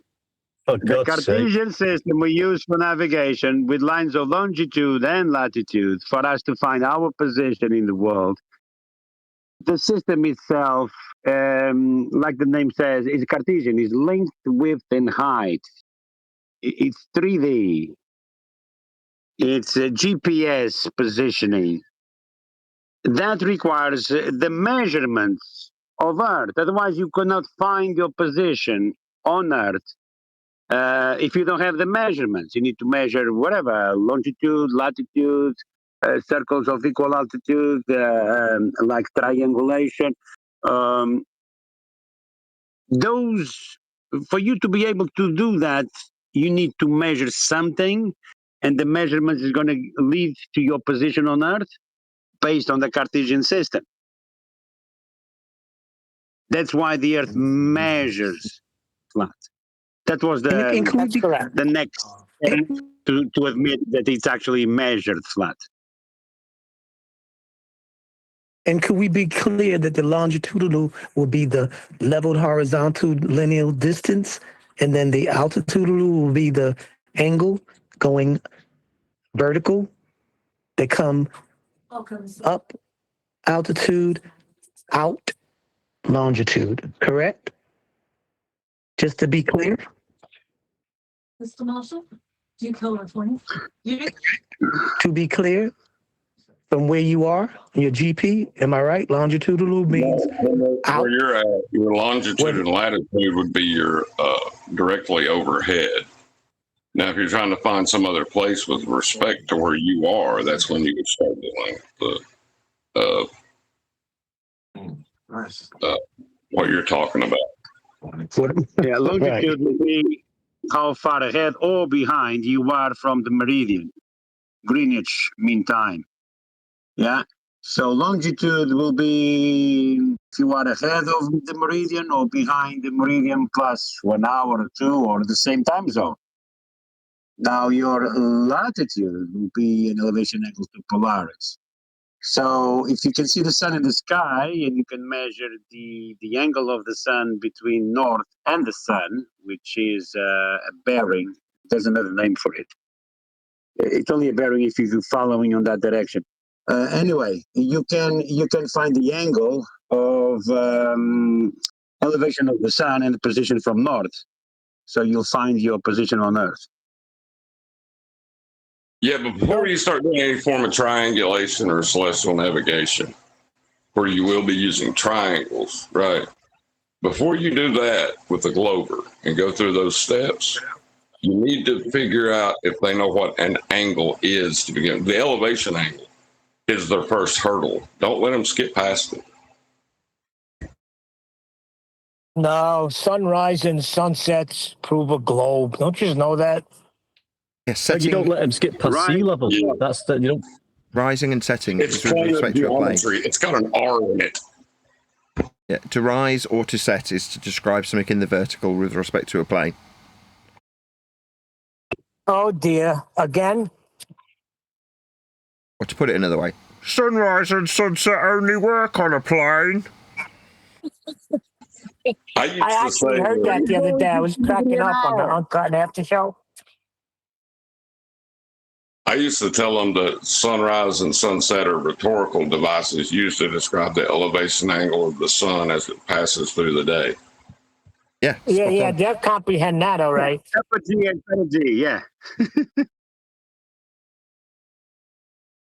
Dave Wise will be there in about 10 years. Movement of the orbit, isn't it? The sun movement in the sky, the same movement of the orbit. You can describe it as upper G and perigee, which is in relation to a horizontal plane. Now, in the case of the sun, when it's high noon, when he's on the meridian, it's called the high noon. So before the meridian is anti-meridian, past the meridian is post the meridian. So it's embedded in the language. You need a flat Earth reference for that claim. I asked about the time before. I guess it also, the time lined up with when John relinquished everything and went and spoke to Rufy and freaking Clune. Gave them everything. So that was really when the measurements started taking shape. Whereas, like, I knew for sure, without a doubt, that the Earth is measured flat, because why would he put himself in a position like that unless he could overcome it?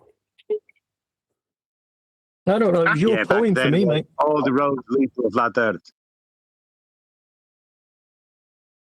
Sorry. Well, all roads lead to a flat Earth because all roads started with a flat Earth. It is Alpha and Omega in this discussion. Yes, it's the foundations. Absolutely. All assertions that regard any measurement of Earth's surface ever have a flat Earth by prerequisite as part of the measurement. It is the foundations, the Alpha and Omega, as you put it.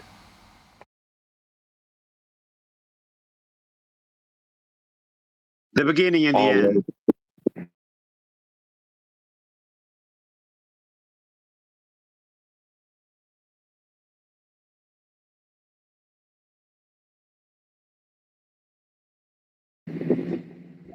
I was not saying that the Earth is God either, just so nobody gets confused about that. I'm saying the Alpha and Omega as it pertains to this subject matter.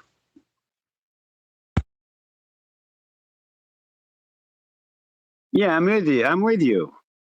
I mean, the way I see it, everything starts at the horizon, and in my eyes, it ends at the horizon. Because the horizon, by definition, is horizontal. But somehow they managed to put in our brains when we were children that the horizon somehow was curved, and things disappear bottom up, when we know today that up and down is in relation to the horizon itself. That's a sea level, I really. thought about it too much, though. Right angles to the vertical, and vertical is perpendicular to the horizon at the right angle. So once that you actually read the definition of it, because sometimes you reckon you know the definition of the word you're using, but majority of the times you're not using the valor of the word. There can be no horizons on the sphere. Horizon is horizontal. I don't think you thought about it as a kid. I guess what I was saying, as if I'm talking to the children, who I told y'all I don't care about the adults. Really, they're going to catch on if they want to catch on. But when I'm talking to my nieces, nephews, you know, the basic, like the layman down, dumb down, to let them understand that altitude represents the vertical. That's the height, that's above, that's up from the Earth's surface. Longitude would be the distance, the linear distance within the meridian, like George, I think it was George talking, said. So they understand what the difference between altitude and longitude is when they're looking at a map, or when you're talking about elevation angles and GP and the distance between one GP to where you are and where you're going. That's all I was saying.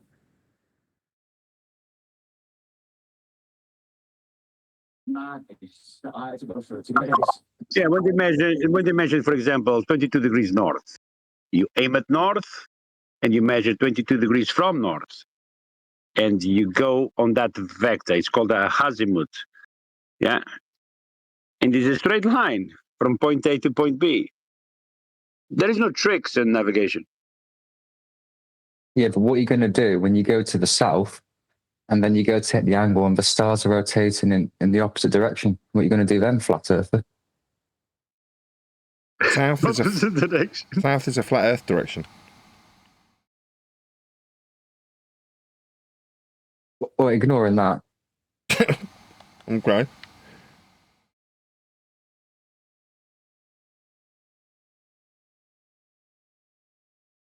Yeah, like Neil deGrasse Tyson says, north-south is a straight line.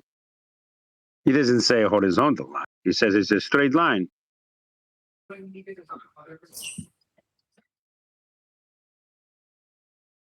We He all know what also the straight says line that is. stuff is flat, and all flat earthers jumped on it.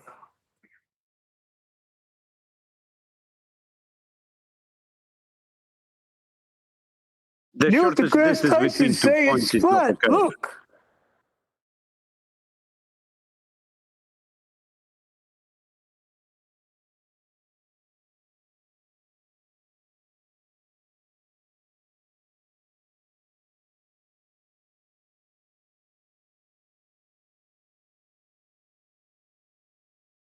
The problem we still have is that using the book as an analogy, the people who come in, ballers mainly, they still on chapter 1 when we are talking about the last chapter or beyond the last chapter. But we still need to come back to the primordial steps, debating horizontal lines, vertical lines, before we proceed on the conversation. Because these people are telling us that a horizontal line curves over distance, when distance itself is a flat earth measurement. Well, they might be saying that to you, but in practice, they are not holding up to that.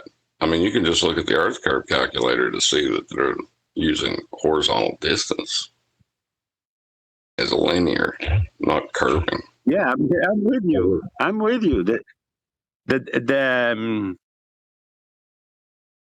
dingling berry under the flat plane. Yeah, we know that. Deviation from a straight. You need a straight part.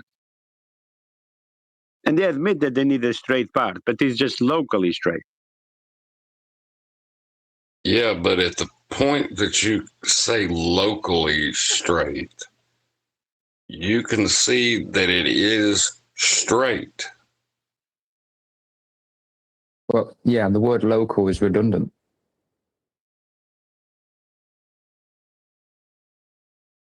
Yeah, I understand that.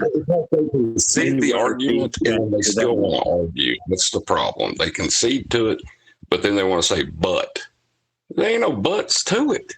You know what I mean? Like, you just conceded. Shut up.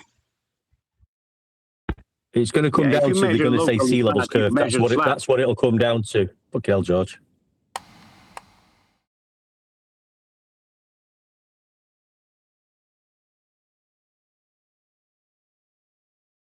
Nathan, I forgot to ask, what was your best birthday present? CDs. What, for the car? No, the car CD player stopped working quite some time ago. Fair enough. I posted a lady who reviews books in Master B. Contact info. Chat about this.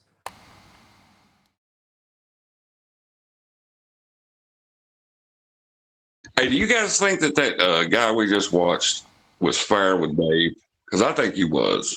Am I being biased because I don't like Dave? Or I think he was more fair with Dave than the previous flat earthers who he's had on as literal and actually called them stooges. I think with Dave, he couldn't really play that because Dave has a significant following, so he had to treat him with a bit more respect. But I think he still subtly made him look silly. Yeah, I think you guys may not be sensitive to the way subtle propaganda works because we're in this super hyper state with where are my words? I'm also moving around today. It's always high rent, the way we talk about it. But what I see when I look at the video that was played today is the same thing that I see when Democrats or Republicans, maybe even, because they have different styles of video. There's a certain tone that, unbeknownst to a casual observer, that tone is something that actually is purposely done. Condescending. It's purposely done. So what I'm Isn't that saying is where you're saying like, oh, it's he was being very fair. What I'm saying to you is the little undertones and all the things he did in his video, the music he plays, the kinds of questions he asks, that his not concessions, but him being willing to say, well, you believe this, I believe that. All of that for the person that's already indoctrinated, it's a plus point for him. It's a 0 point for Dave.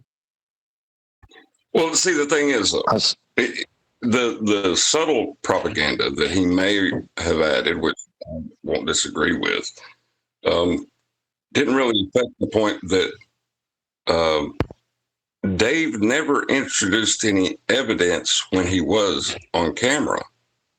There was a complete, exactly. No, that's what I'm talking. That's what I mean. Okay, so I'm sorry because it was hard for me to really get my point together. What you'll see is them being reasonable with flat earthers, but what's carefully edited out is actual information. You think that? I'm not saying you think that's by mistake, but I'm asking the audience, do you think that's by mistake? That's not something you would catch. That's something I catch because what I see is lack of information more than anyone else, if that makes sense. Can you point me to where Dave gives other information, or the information that's missing from what Dave normally is? Yeah, whether he did or didn't. You know what? Kind of like Behind the Curve documentary, the way they edited it, like it doesn't, like they'll be as conciliatory to you as possible, but there will be only certain cuts entered into the end of the editing process that will make it seem like the tone it'll never touch like someone's consciousness that flat earth is legitimate, not by way of any measurements. Because even if Dave did bring up anything about a black swan or measurements, I guarantee you that part was edited out. Not by mistake. Unless you can specifically cite for me where he. No, I could say that about I could say that about Behind the Curve. I can't say that about Dave's video until I talk to him and say, hey, what do you think about the way this dude edited the video? That I can just admit to you that right now. I'm just saying that's the way I think it is. But have you ever seen Dave introduce information in any other way than the way the information was given to us today? No. For the most part, no. So it was fair then, right? Hold on. Thank you. First name? Thank you. Sorry about that. Was it fair? As in, like, for Dave's likeness? I guess. Well, I'm saying for what he's been. So much that this one guy has a belief and this other gentleman has a contradictory belief, and he's trying to let him make his points as concise as possible. That's what I seen going on. Now, he may not do that with other flat earthers, but he did do that with Dave, and Dave just didn't have nothing to say. Right. That's what, see, here's, look. Okay. And hopefully we get to find out one day, because you said something in there that I know is for a fact the case. Dave is okay saying all the things that he said. If I was sitting there, if you were sitting there, if Nathan was sitting there, that conversation wouldn't have proceeded that way, if at all. Because I've seen people like Dave, the flat earthers and the globers in different discords and other places, let them talk as long as they want. When I come in, and I'm way more concise than them, for whatever reason, the first 3 words out of my mouth have to get cut off. And that's not by mistake. So he was conciliatory towards Dave in that video. Yes, I wonder if he would do the same for Nathan. Because if he would, then let's go. We need to get on as many of those shows as possible. That's what I said. I would like to review another video by this gentleman because I think it's worth reviewing him. And it seems as if you agree. I don't know if you do or not, but it seems as if you agree it's worth an investigation into him. Yeah, because that's even with Joe Rogan, same thing. Like, if they're willing to let us on the show and actually talk and not edit us out, like if there's even any manageable content to manage at that point, then I don't care whose show it is, because I know that the information is not getting out there, and it's because we're the only ones saying it, and we're kind of not being, or we kind of haven't ventured off. So guys like the guy that interviewed Dave or spoke to Dave, we should definitely be looking into him and trying to talk to him. Because you're front facing that you're legitimate and you're just trying to have a conversation. Okay, so have a conversation with us then. If that, like, how can we make that possible? You know what I mean? Ajay, when I came across you maybe a month ago or so on TikTok, I was happy at the beginning of the conversation because the flat earther was actually debunking the globe. But then he's using words like altitude, elevation, and he could kill the conversation right there and then. And he was not using all of those weapons. It's just, Handwave is missing the argument itself, the measurement of Earth. Argument? And that's where, I don't understand. He's just not up to date with the flat Earth debate. That's why I suggested the other day maybe Nathan can offer him a book. Here's the thing. Because if he has, Eli's right. Nathan's not going to get that same courtesy. Holy fucking shit! I give up. Neil, you're saying that Nathan won't get that courtesy. Why would you say Nathan wouldn't get that courtesy that Dave got today? Because Nathan's going to get right to the measurements, and like Eli said, within the first 3 sentences, they're going to Victory Royale! Freaking do something like Nathan just did to me. Change the subject, searching around. They can't deal with measurements. This is done deliberately. Now, I can't say for sure. I know they do it that way in this Discord area, like Gem Pandas, and when there's balls in 24/7 or Earth Awakening.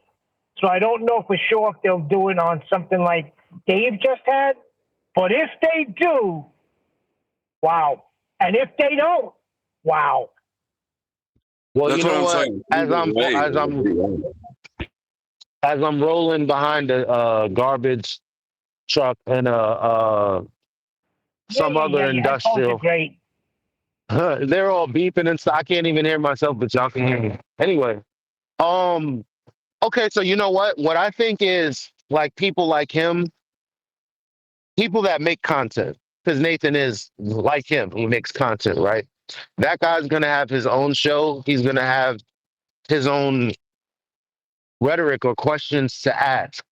So now in my mind, because I'm evolving in my thought process, I'm thinking, well, actually, if Nathan is just in place of Dave, the guy could ask all the same questions. The difference is Nathan can point out it doesn't matter where he goes, or if he's like, okay, well, what about this? And because Nathan can go, well, if you notice here too, the thing that I wanted to discuss before, well, there's the same common problem here. You see this measurement, which is what I focus on. Here, it's utilizing the Earth as flat. And at some point, if the guy truly wants to have a conversation, he will open up to that idea and meet Nathan where he's trying to have the conversation, versus thinking, well, this is making for a shitty show because I'm trying to talk about this, that, and the third, and he keeps talking about measurements. I just know that's how people act. You know, Eli, the penny could drop. It could. At some point, It the could. penny's going to drop on people. You're right. It could. Just take a whiteboard with you and ask him to draw sea level. Right. Hey, one deck. The funny part about that video is Dave had him on the boat. So that wasn't You're about to Neil. Neil, you roboted, but I'm thinking you saying the funny thing about that video is he had him on the boat and he never had him look at the flat horizon. Yeah. He had him Yeah, at but sea when you level. say measurements, they're expecting to hear a number rather than just measuring tape.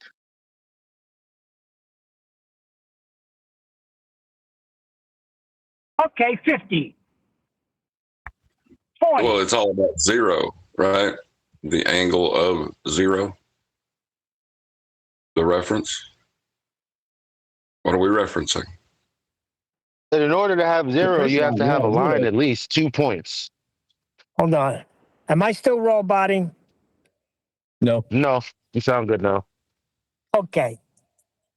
How the freak do you have a guy on a boat with all that ocean in front of you and freaking not bring him to the measurements of flat Earth? He's got him at sea level. Maybe he edited that part out. Maybe Dave didn't do it in a concise way that made for good content. We don't know. Yeah. Maybe he did, and he edited it out. We don't know. Maybe Dave didn't mention it at all.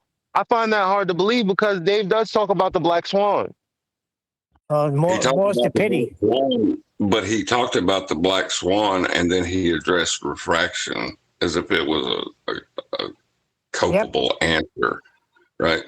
The black swan is just like any other information. If you don't understand it, it can be dangerous the way you use it, and he shot himself in the foot with it, in my opinion. Yep, I like the way Nathan uses the black swan now. Yeah. But he always does that, Dave. He'll talk about the black swan in whatever he does, and then he'll hand them refraction before they've even mentioned it. Yeah, but don't forget, it could be a bigger ball. Right, he's more likely to talk about Haversine formula than the measurements. Yeah, well, Nathan can't even recite the Haversine formula. I liked his response to that. I know it's a transformative equation. What's it transforming from what to what? Oh, boy, How do didn't you want to use the answer that. Haversine formula to find out the height of a mountain? Height, you say? Yeah, it'll be from sea level. There's a mountain 100 miles away from me, and I Miles, can you see say? the top of the mountain. Miles and I away, can you measure say? the angle to the top. But how do I Angle? use the Haversine formula? Then you have to apply pi equals 2. The Haversine formula only works on a globe, the Haversine formula. These guys are using the jackhammers, man. You never heard about Go ahead. tides? Yeah? So the height of the mountain will vary throughout the day, depending on the tide. That's correct. Planar geometry has an R in it. That's got to be the best response ever.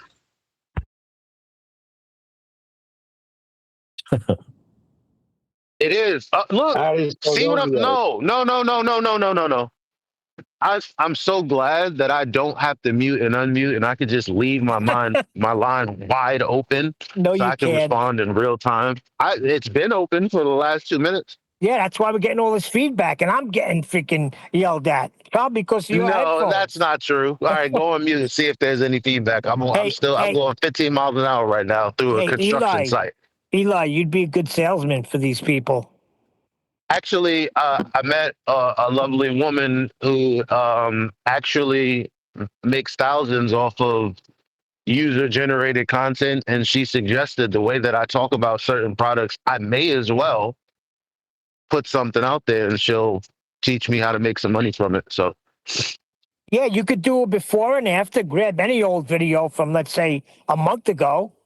Here's the before, and here's the after. Now look, I'm sitting here wide open, jackhammers going off, people arguing, my mic wide open, and Neil's getting yelled at. Yeah. All right. So the reason I piped up is because I was the first one. Like when we got into celestial navigation, and I started bringing it into the Discord arenas, because it's like I get like a rudimentary understanding of what is being said, and then I take it to the Discord to learn more. Because it's not like I'm bringing information that I don't know about. Like I'll bring like the bare minimum that I know about, and then I'll let Globers ask me questions, and I'll ask them questions. They'll send me, references, and then I'll learn more that way. Because I'm like, okay, what's relevant to everyone? What's the most relevant way to respond to this person or that person within the subject? And the first thing I said to Matthew is, wait a minute, isn't this a radius? When we were talking about celestial navigation, I'm like, the distance from the GP to the person, like that's a radius, right? And he's like, yeah. I was like, well, how do you define a radius? He wiggled around for a little bit. Ultimately, and very simply, it's a line from the middle of a circle to the boundary of the circle. I'm like, okay, so if the radius is on the surface, how could it be curved? He said, I don't know. Beautiful. Well done. But I mean, like, I'd be ahead of the curve, but So wait, so what you're saying is you were the one to bring the measurements first. I got you. What? Well, it's funny you say that about Matthew, because I asked him if a plane of reference requires you to have a plane to reference. And his response was, of course. Mm-hmm. He's an interesting character. You know what, Nathan, wait. I'm lower tape measure. Nathan, what I've been saying for a while too is you need to have interviews, because people keep, no matter what you do outside of talking to us, people are controlling the narrative of your rhetoric. It's getting like if you no, listen to what I'm fuck the book. Listen to what I'm saying. This is just a general. This is just a general. He didn't need a book for what I'm saying. No, he didn't. So anyway, for too many years, Globe Earthers have forced us to have the conversation in the context that they would have us have it. We all know that that's true. We all know that that's true. Nathan doesn't need to get on somebody's show or somebody's panel and do the same stupid quote unquote debate shit.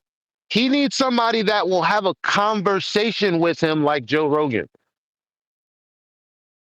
He doesn't need to get on Joe Rogan and then have the same level of discourse that people have when they come here. No, someone needs to have a conversation on the level that Joe Rogan has with his esteemed guest, with Nathan. That's what I think. Pun intended. Well, we've been saying this for the longest time. We asked Eddie Bravo. He seemed to think he needed a book to promote.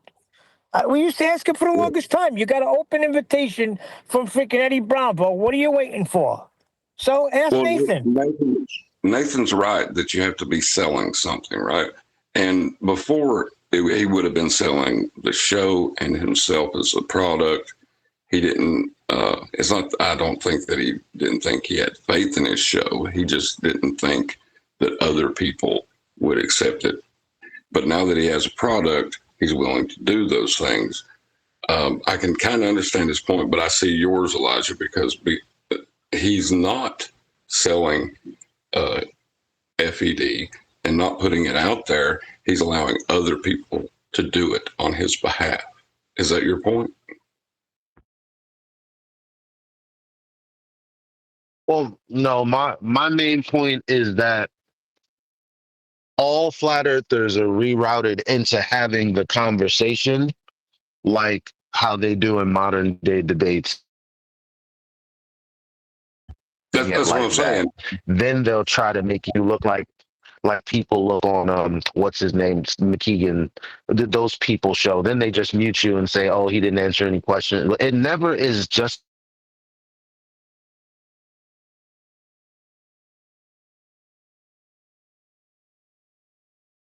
I think you need a new mic, mate. Uh-oh, the headphones failed. Yep. Well, here's the thing. Houston, we have I a always problem. felt Nathan should be out there like Whitson and Dave were, but not if he's going to get caught into a freaking situation where they're just going to freaking throw freaking shit at him. If we're going to have a serious conversation about it, then fine. But things have changed. At one point in time, Nathan was, as you describe it, he was the best lion out there that we had, right? But he was still a lion in a cage. Yep. Right? Things have changed. This discussion is no longer an argument. There is no point of contention. Yep. Yeah, that's a big thing, though. He can go in front of a college at MIT in front of any professor now. Yeah, you say it's by providence, Neil. You say it's by providence. Well, by providence, I haven't gone out as an anti-glober on the circuit, have I? Well, if I had, that would now be absolutely held against me. Whereas moving forward, going out there, the only time I did go out there was when I was beneficial to the cause of an anti-flat earth rhetoric. That's to say, as an anti-glober, I could brace against what people said in anti-flat earth terms for Vice. And I did one interview. That was pretty much the only one. I might have done another one that I can't remember about, but either way, the only one of any note was Vice. And I was positioned as your average run-of-the-mill flat earther with flat earth views. Now, when I go out, I've been doing it for 12 years. I'm a guru. I know exactly what I'm saying, as opposed to a fake guru that goes along with the PSYOP version of anti-globe. So I'm far more confident in my skill going out there. And as John just said, I do want to go out there with a product, because that is generally just the way of things. Dave is out there because he's got an app to promote. So he's got a reason to be in touch with these people. For whatever reason, you can go and say, I've got a show. But that's not exactly a unique selling point. Millions of people have got a YouTube show. Whoopee-doo, right? Whereas if you go out and I've written a book based on 12 years of experience in a subject that you're looking to cover, which is flat earth, I want to promote my book, so this is mutually beneficial for you and I, people are far more comfortable engaging with that. I don't know why, psychologically that's the reason, but it is. People like engaging with a specific product that you can punt to them and their audience, so they can punt themselves to your audience and have material. Oh, nice. Okay, so it worked out that way for a reason. Great. I think so. One reason they like having something that physical like that is if they're opposing your viewpoint, they will be able to pin you down with it, which is interesting to think about. What could they do to try to pin Nathan down now? Because Nothing. There is nothing. That's it. It's over. The measurement sealed the deal. Well, look. I look at it like this. Like the scenario that Eli and Neil talking about, if he's on a show, Joe Rogan, whatever, this guy, is doing a video analysis on whatever.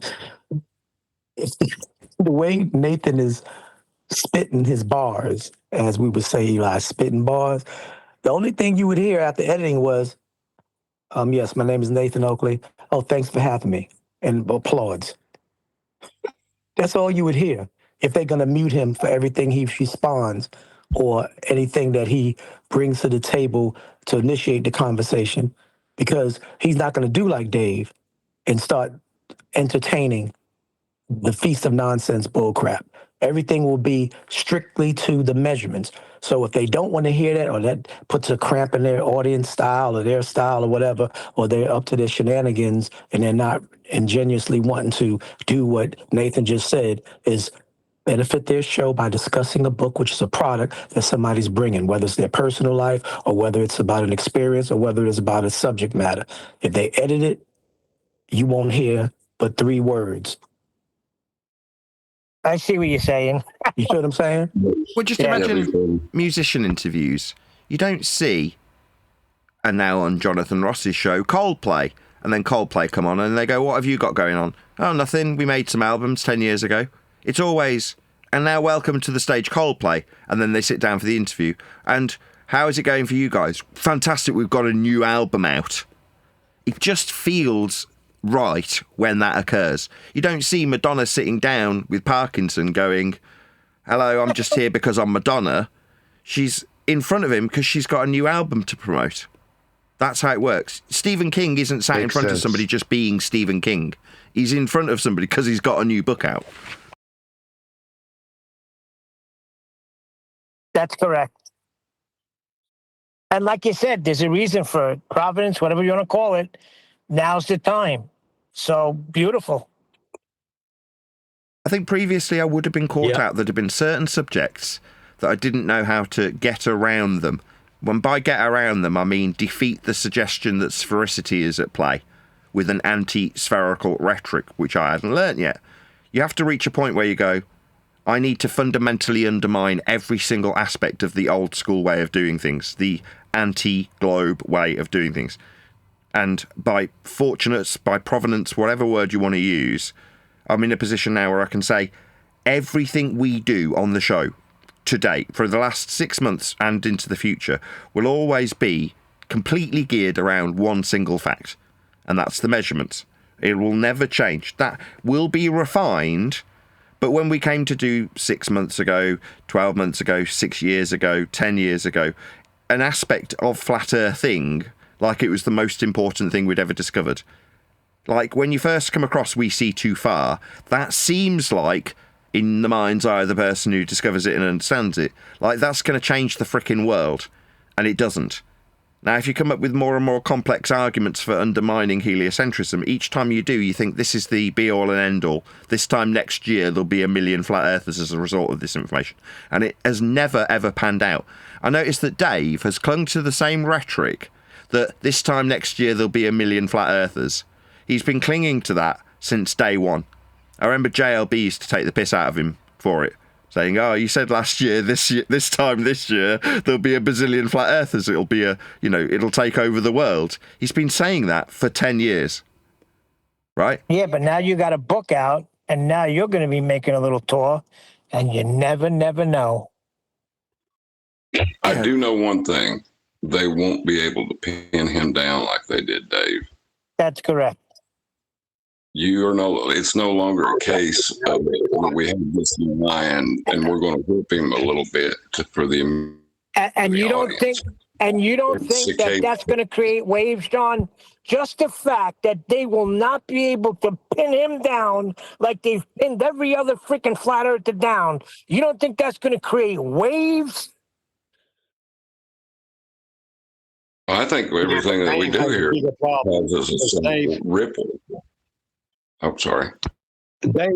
Dave will mention, mud floods and Tartarias and all of these things from the Feast of Nonsense within the same argument of flat Earth. That's why he's never going to be seen as a reliable source, because he's surrounded with the Feast of Nonsense. I'm sorry to interrupt you. I've just goes out there. I've just been what though, and that's all. Just had some word in my earpiece. I'm really sorry. Breaking news. It does turn out that Coldplay and Madonna are both under MK Ultra control.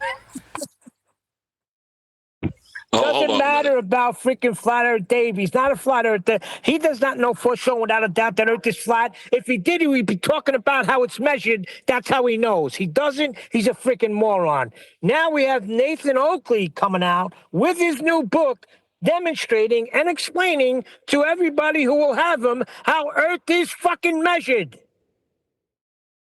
Here. which is a transcendence paradigm of an argument. The idea that there is an argument to be had is part of the Feast of Nonsense. It's the basis for the Feast of Nonsense. Everything is built off the idea that we can make this into an if statement and disagree with each other.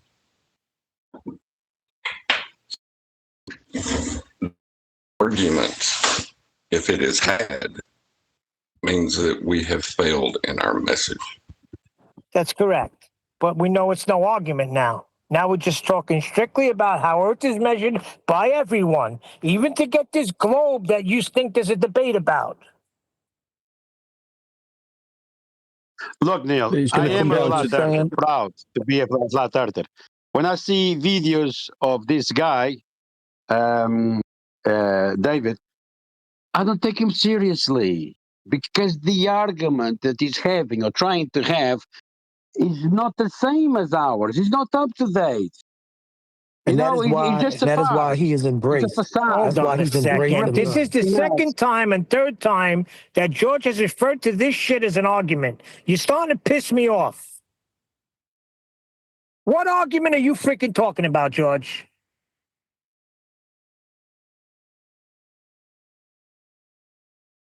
What do you mean? You said three times his argument is not like our argument. Yeah, the rebuttals to the conversation. You know, they are using words, mainly the ballers, that is, like elevation, yeah? And he's not addressing it. He doesn't have the argument. He goes way above his head. Here we go. Am I losing my fucking mind? Neil. He's using the word. He's using the wrong word. It's not an argument. When they say navigation, elevation, up, north, mileage, linear, he doesn't have to. It's not about the argument. It's the affirmation, confirmation. I guess it's not agree, disagree. When Nathan lays down the measurement, it's not. You agree with this or you disagree. It's not agree, disagree. It's just facts of the matter. That does not make it an argument. When Nathan lays it out, he's stating facts. He means that Dave doesn't give the facts of the matter when these people who are the Globers and the anti-flat earthers who are interviewing them, all the ones that just consider themselves wanting to let Dave speak, Dave fails to speak the facts of the matter. That's what he's saying. He just lets it ride. That's why Dave is adorned. That's why Dave is loved and admired. That's why Dave's everywhere. Because but that's not what he said. He said he doesn't know the arguments like we know the arguments. I know. And I just want to know what arguments. What it is a misunderstanding. We understand they have misunderstood.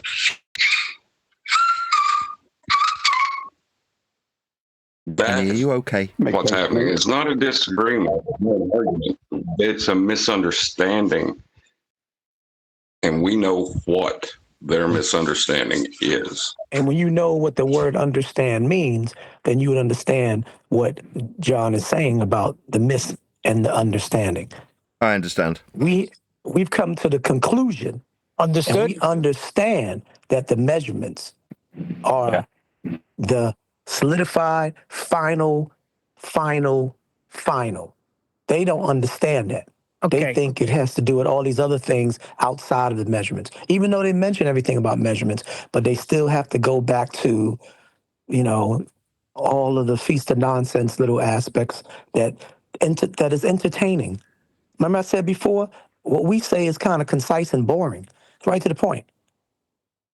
Listen, when I say understand, when I say understand, you say understood. Understand? I understand. Understood. It will come down to the point where someone's going to say sea level is curved. That's what it'll come down to. That's what they have to do. Haven't they already done that with the mean? Yeah. They can't do that. They can't do that, though, without being in contradiction of their own rhetoric. That's correct. Yeah, the amount of curve is a drop in the vertical.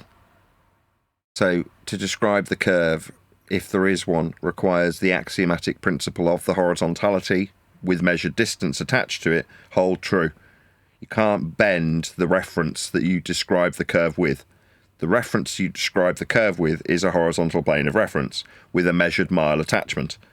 So the horizontal mile measurement cannot bend because it's the reference used to describe any bend. And we do have bends, we have hills, we have valleys, we measure them from the vertical with the horizontal.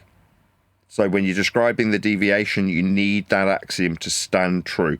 The linear distance of the miles or the kilometres must hold true to describe curve width. When they say sea level bends, they're violating the axiom that all of the other measurements are tied to.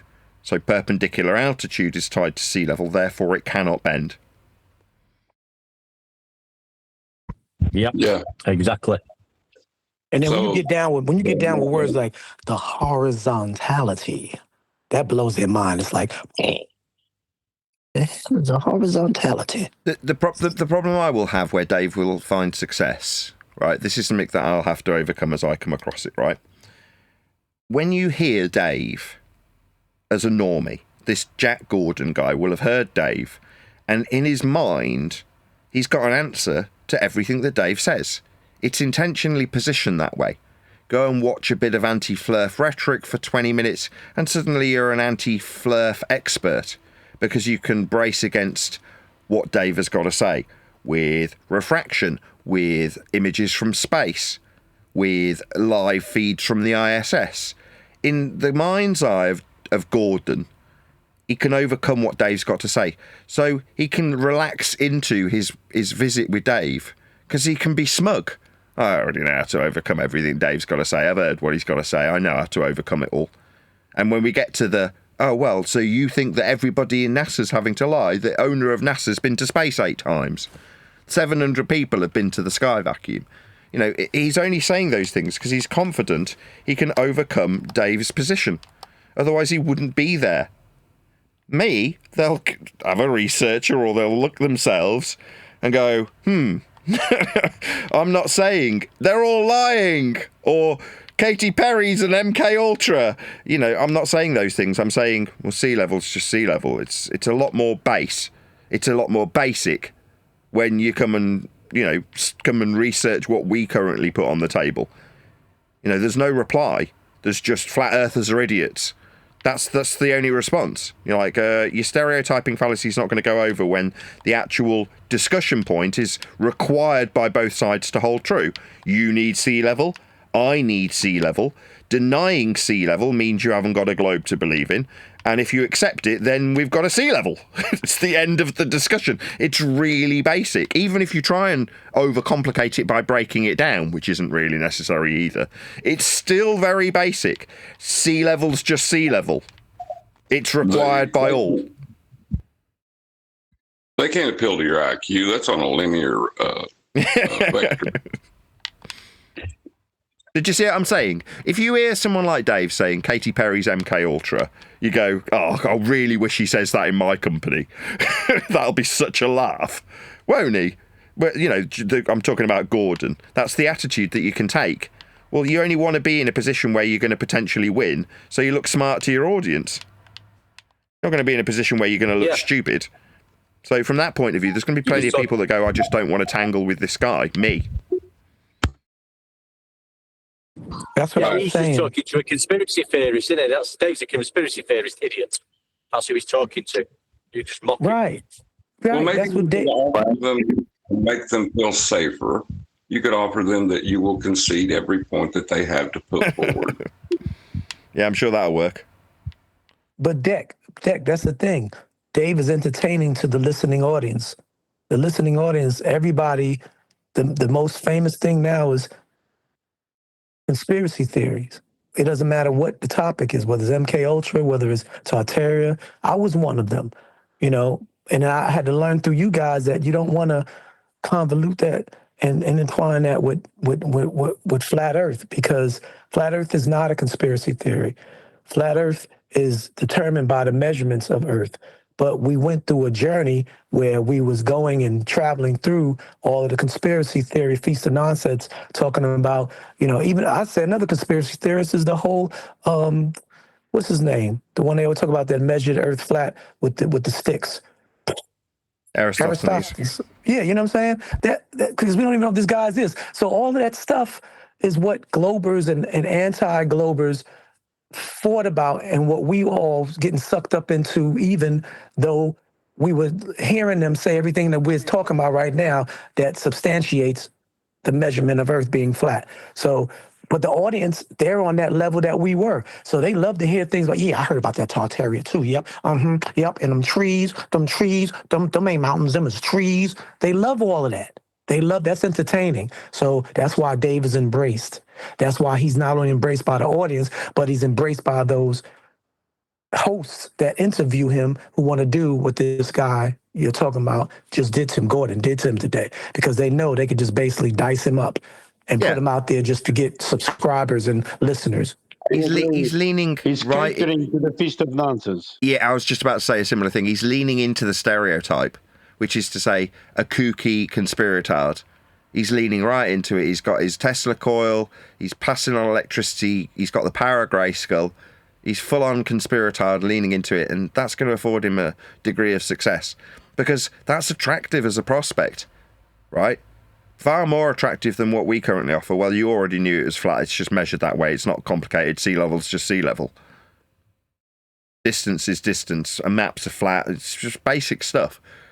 Conspiratard rhetoric like MK Ultra controlled Katy Perry, that's far more juicy. That gets your mouth watering. The whole world's a lie and you've been deceived by government. That's appealing to almost everybody on some level. Well, if I say that we got measurements of the solar system, right? Yeah. And because that's probably one thing they'll bring up is like, well, we got the solar system law. Like you were saying before, lean into their belief and use it against them. Yeah.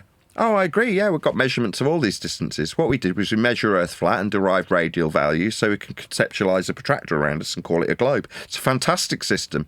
And then all you need is Huygens assumptions of Kepler's orbital motion having a value ascribed to Venus with the transit. Amazing when you assume that we've got occultation through transit motion of orbits, and then you can scale this light in the sky with the radial value derived from a flat Earth measurement. So it all starts with the foundation of flat Earth measurements, and everybody knows that. Obviously, you being a devout heliocentrist, you'd know how we derive the R value with flat Earth measurements. Why do you think this drives them crazy at Gem Pandas? Conciliatory. Yeah, exactly. You're giving them their ball. Yeah. So you think the world's not a ball? Oh, I think the ball model is a fantastic system for deriving the movements of the lights based on flat Earth measurements. Wonderful, I love it. Devout heliocentrist, absolutely. Yeah, I mean, obviously I understand and appreciate the flat Earth measurements that are predicated on having that belief. I mean, I don't personally hold that belief, but I welcome everybody to believe they're on a ball / in a ball on an equatorial plane derived from flat Earth measurements and prerequisites. Because being in a ball is everybody's entitlement when it comes to holding a belief in that regard. You're causing audio chaos. See how much... And it ended off with, it's in the book. Surf Daddy Moot. Surf Daddy. Mood if you don't have a mic like mine. Buy Sound for Liberty 5 now.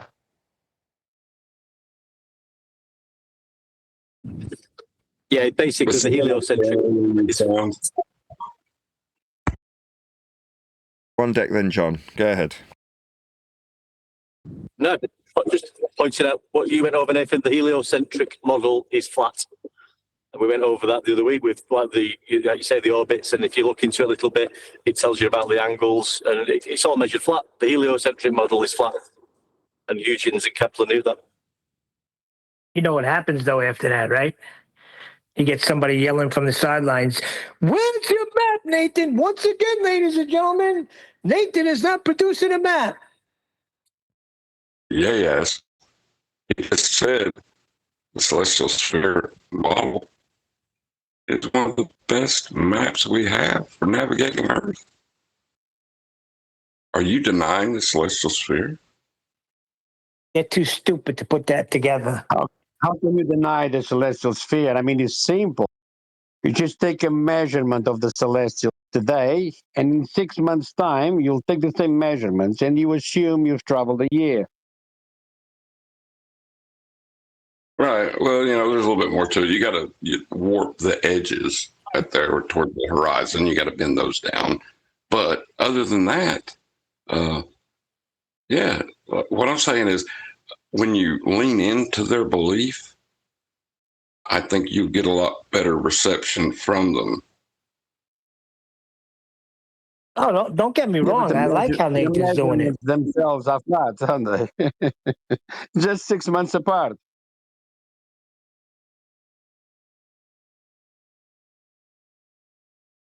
I'm going to start raising my hand. The anti-flat earthers will not like it. I can tell you that. Leaning into their belief and hitting them with the measurements. But a glober, they're not going to know because that's what they believe anyway. Glenn's hand was up first.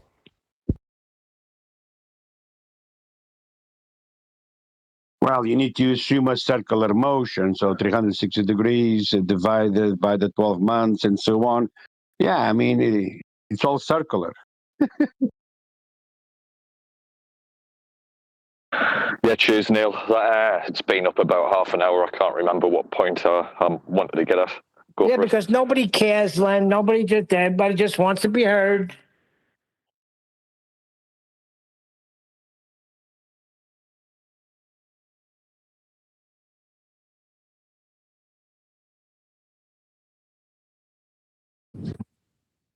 You go, Neil.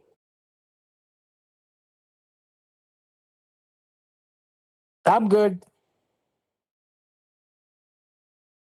But yeah, it's so simple, isn't it? That we spoke about earlier. Simple. Eli went over it. Nathan went over it.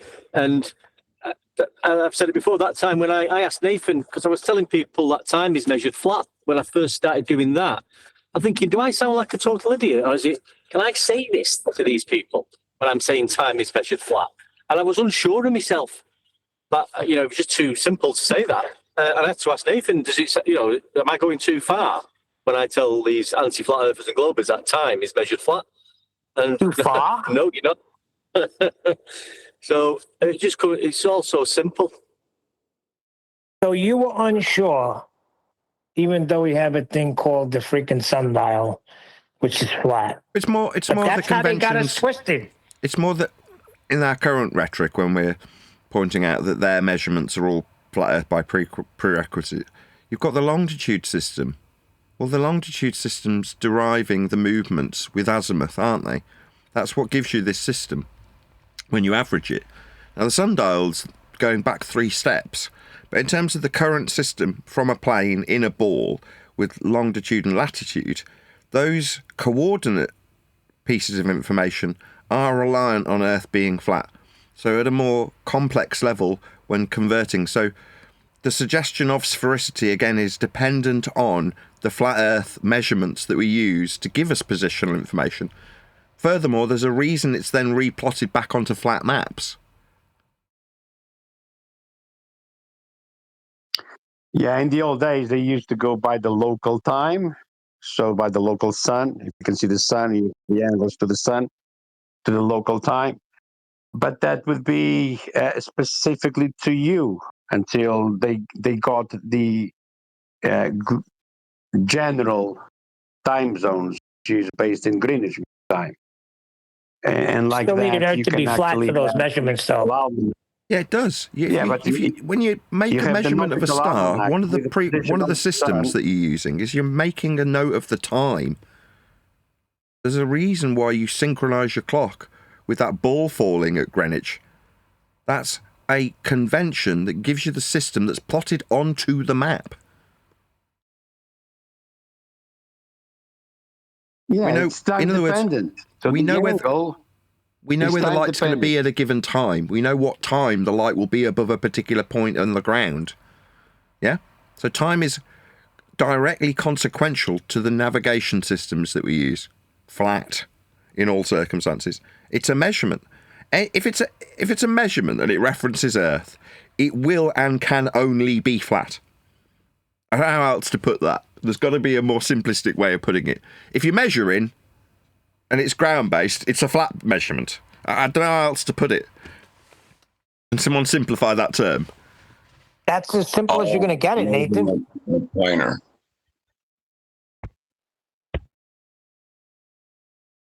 All measurements on Earth are taken from a 0-degree baseline called sea level at its level. All geometrical measurements are planar. Once again, it's rise over run, isn't it?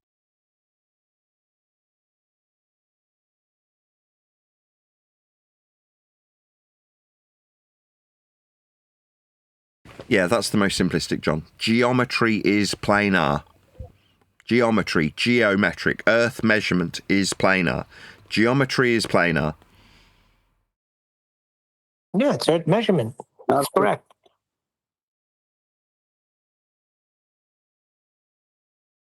And the Greeks knew that thousands of years ago.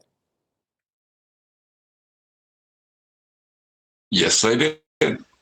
The Greek word is geometric, Earth measurement. So the Greeks knew for thousands of years that Earth is measured flat. Not for thousands of years they knew it was a sphere. Well, they created the celestial sphere that later transformed into the globe model, right?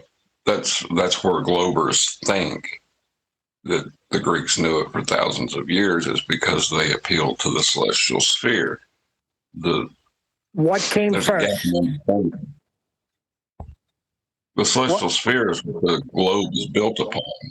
But what came first? When you're talking about just the word geometric or geometry, Earth measurements, and that is flat. That is first. What you do after that, I really don't give a shit. Yeah, the spherical bit is just the sphere of the protractor wrapped around your position. Hemispherical, because you're taking it from 0 at the horizon to 180 behind you. That's the only view you can ever have. So to create this hemispherical view and infer a celestial sphere wrapped around your position is to just describe the rotation of the stars with respect to a time-based system, so you can log their positions above the ground and then reacquire those positions based on the logging and understanding of their movements, so that you can say at this time this star will be above this piece of ground. That's it. It's that basic. Now from that you can then, although similar but not quite the same as John's phraseology, you can then create the ball within the celestial sphere. So as opposed to based upon, it's based within.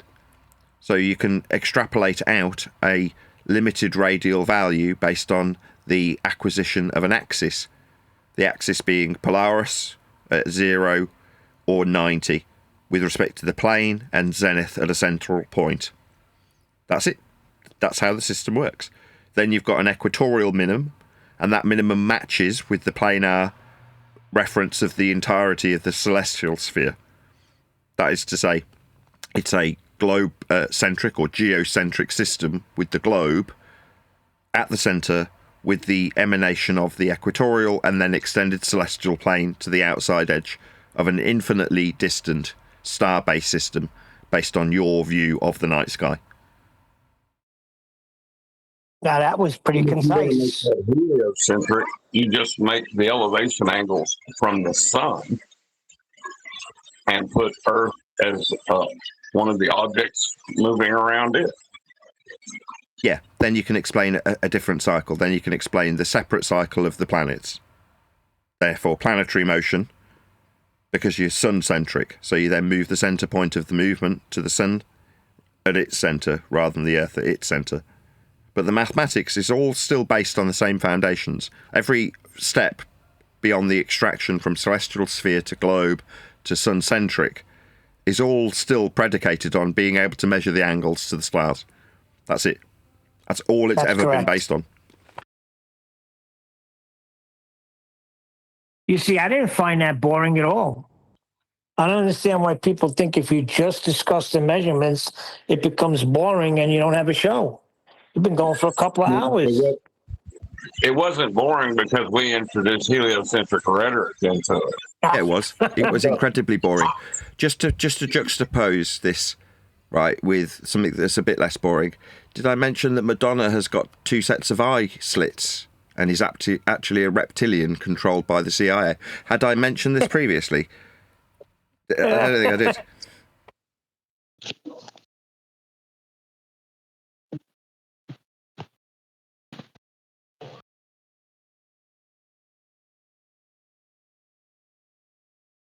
So yeah, in conclusion, if we just buy a Tesla coil, we'll have the power of Grayskull, give the life force to everybody, and we can survive on the perpetual free energy.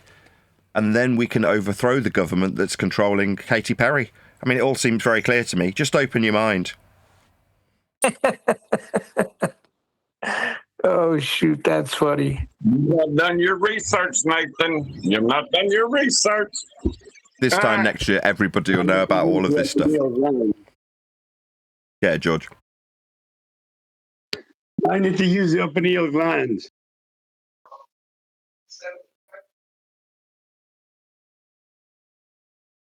Yes, that's what SpongeBob SquarePants was hinting at when he lives in a pineapple. It's actually a hint at the pineal gland. He's basically just a psychopath.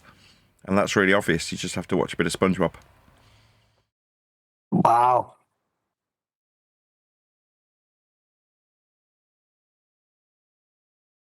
Did you just accept that as true, Neil? No, I did my own research. You could do it too. You're just scared. You just don't understand. Neil just said wow. Is he saying wow to you? I want to know. Saying wow to everybody. How you just go from measurements to this is a wow to me. Do you not care about free energy? Okay, Neil wants his mind. Look, you know all those forest fires? Do you see how Dave's tip made sparks with that Gordon guy? That's how the forest... Imagine that on a massive scale, controlled by a mountain that's got a lake in the middle that sort of swoops out of the way. This big energy Tesla coil comes up and directs energy at the forests, makes them set on fire. It's a whole thing. You just don't understand, Neil. Sorry. Yeah, that's how they did 9/11 too, with that directive energy weapon. Hello. Now you're talking. Sorry to interrupt, but I was listening to the news and they discussed the wildfires, and the police clearly said, please do not speculate how these things happen. That was on the news. So I think you've got to take this serious. You shouldn't be speculating about why a fire happens. We just told you how it happened. Yeah, but you're not allowed to speculate. See, what they should have done, speculation, that's a fact. they should have saved some of that fire-resistant ice from 6 months ago. Why didn't anybody keep any of it? What happened to all that? It was fire-resistant ice, for God's sake.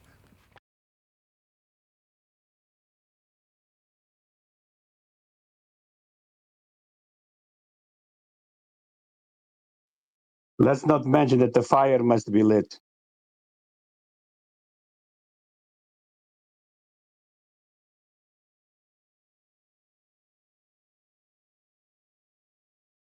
Full house in Discord. 16 people. Alpha Murphy, you get permission yet from your wife? Or are you a flat earther now? We're all flat earthers, Neil.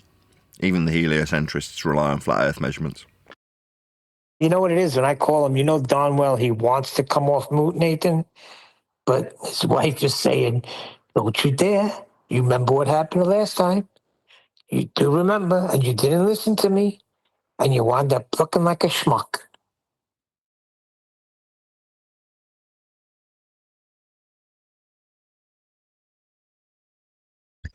It's better to the world think you're a moron than open your mouth and prove them right. Is that what her point was? That's biblical. No, but I'm saying he's here every day, and he follows Nathan to different service. I kind of think like the penny drops to him. He's just a little embarrassed, to admit it that, he understands and comprehends how Earth is measured flat.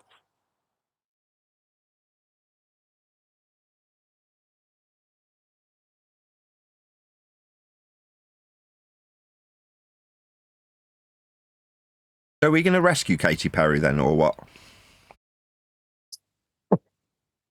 She's MK Ultra. You can't rescue her. Listen, my bait's not working. Does anybody got any better bait? I'm going to gather a team, anti-MK Ultra team. We're going to sort it out. I'm going to rescue all these people. Wait a second. Arnold Schwarzenegger's in Discord.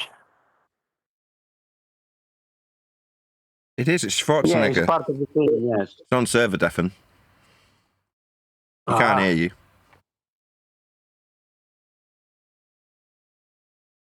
That is how the ballers seem to deal with the information you deliver to them, Nathan. They deafen themselves to it. Well, when he comes off server deafen, I'll ask him if he knows where Batman and Superman are. Maybe Spider-Man.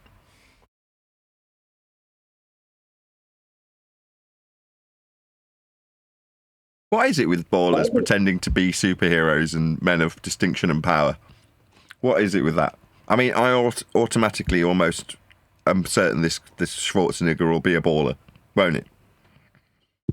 I think it has something to do with the authority you think you gain by being a heliocentrist. You know, that it's what you conceive to be true or what you accept as true is true kind of belief system. No, I think it's just gammers. They think they're the secret king. Secretly, under this mild-mannered demeanour of a dweeb with adenoids, lurks the beating heart of a lion in the form of Batman or Superman or Spider-Man or Arnie. You're talking about the guy that pissed his pants when Elijah rode by him on his bicycle, right? Who's that?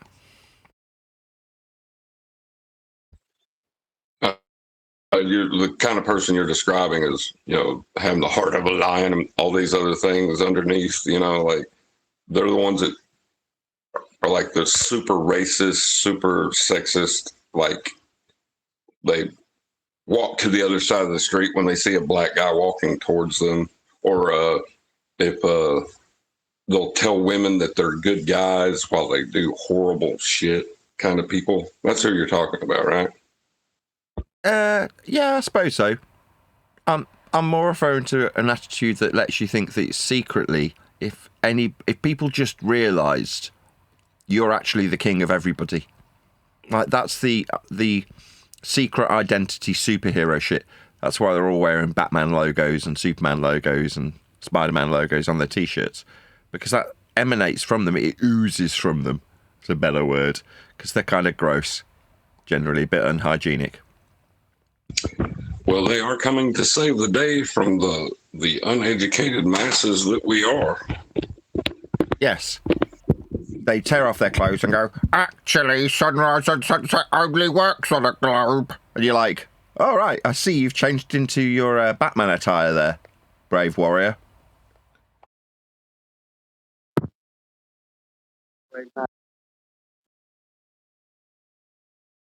It's just fantasists. That's why they're all of that ilk. They've all lent into this 12-year-old demeanour, this I can be Superman flying around the world in the ISS, right? And one day maybe I'll get to do it. They've lent right into the fantasy.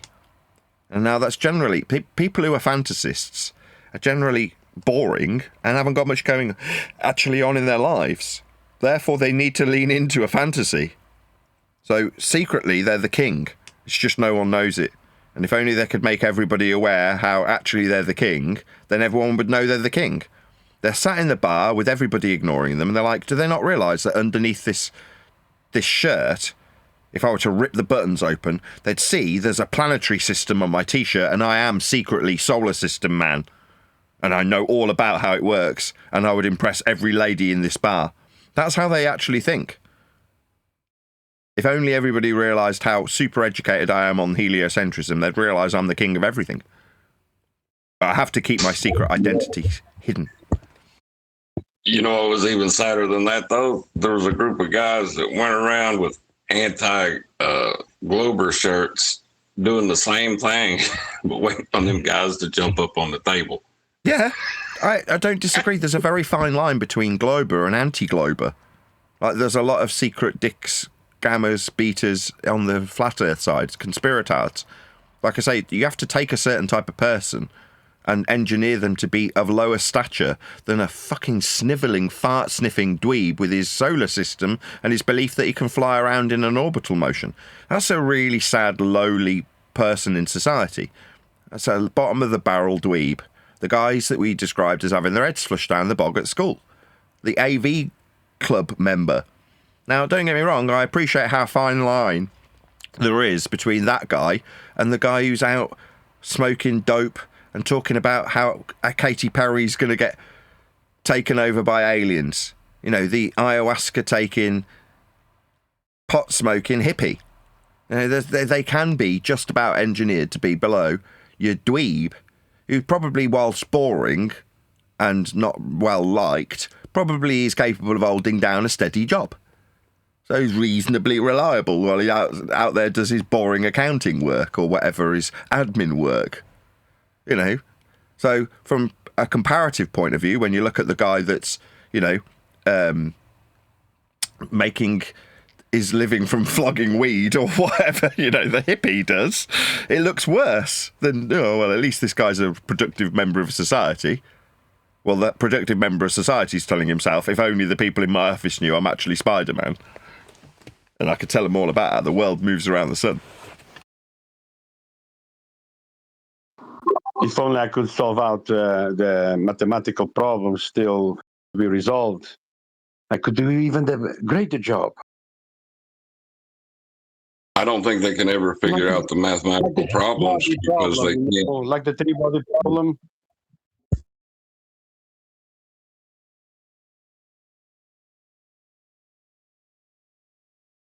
Yeah, they're still patching the model.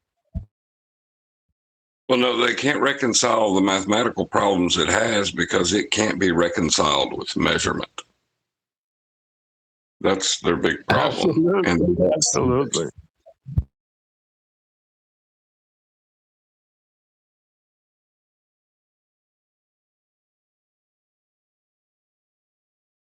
Do you know the character that the Ballers generally remind me of? Albeit this particular character does have a certain degree of strength. Have you ever seen Watchmen?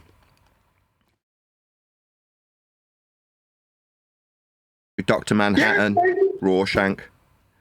You ever seen that? There's a character in it called Rorschach, and he's just a bad guy. He wears a mask, beats people up, but he doesn't really have any actual superpowers. He's a very good fighter, but he's small, he's fuck ugly, he looks unkept, and looks like he'd smell. That's what he looks like.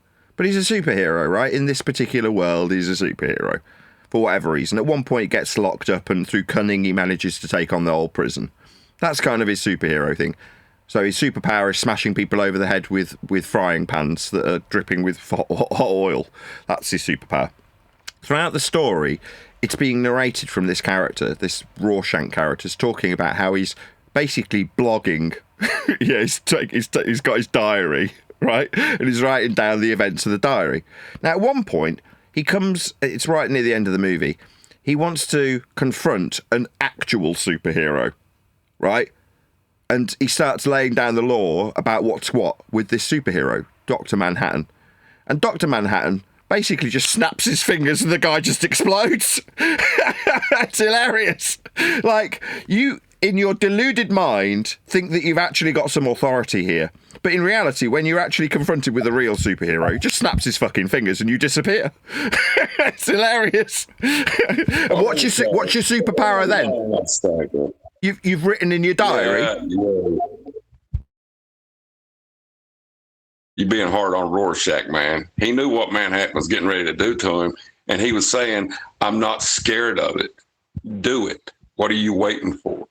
What, do what? Exercise his power in absolute terms by just making him vanish by snapping his freaking fingers? It's like, it makes him seem completely insignificant. And he is. That's the point. If he'd have been insignificant, he wouldn't have done it. Whatever. It was very easily... Okay, it's like a bee sting. Yeah, it's not insignificant. You go, oh, that hurt. And then you flick out the sting and get on with your day if you're the beekeeper, right? Because you've seen it all before. That's not to say that that one bee wasn't, for that very small moment in time, significant, but it was still very easily dealt with. Yeah? That's my point. Yeah, but don't do it with Rorschach, because Rorschach was awesome. Like, I'm sorry. You can't do that to Rorschach. Now, you could do it with, like, the guy that used to be a supervillain, you know? And he was like, had 20 years. Rorschach appeals to the audience because he's an anti-hero. Right? He's got very little redeeming characteristics about him. Right? He's not a good guy. He's just a bit of a scrapper. A little dirty little scrapper with a mask on. Right? That's what he is. Now, like I say, when it comes to the actual, the characters that actually have some degree of power, one of them's definitely Dr. Manhattan. He's making nuclear weapons while simultaneously making love to with his woman, isn't he? Because he can just replicate himself and put himself in two places so he can do both at once. Now that's real influence. Rorschach, what's he got? His freaking diary? Are you having me on? But he's an anti-hero, so people love him. He's like got adversity that he's got to struggle against. Well, Dr. Manhattan's like, fuck this, I'm going to Mars. I'm going to sit on a planet for a bit, just meditate in a structure that I make from the sand.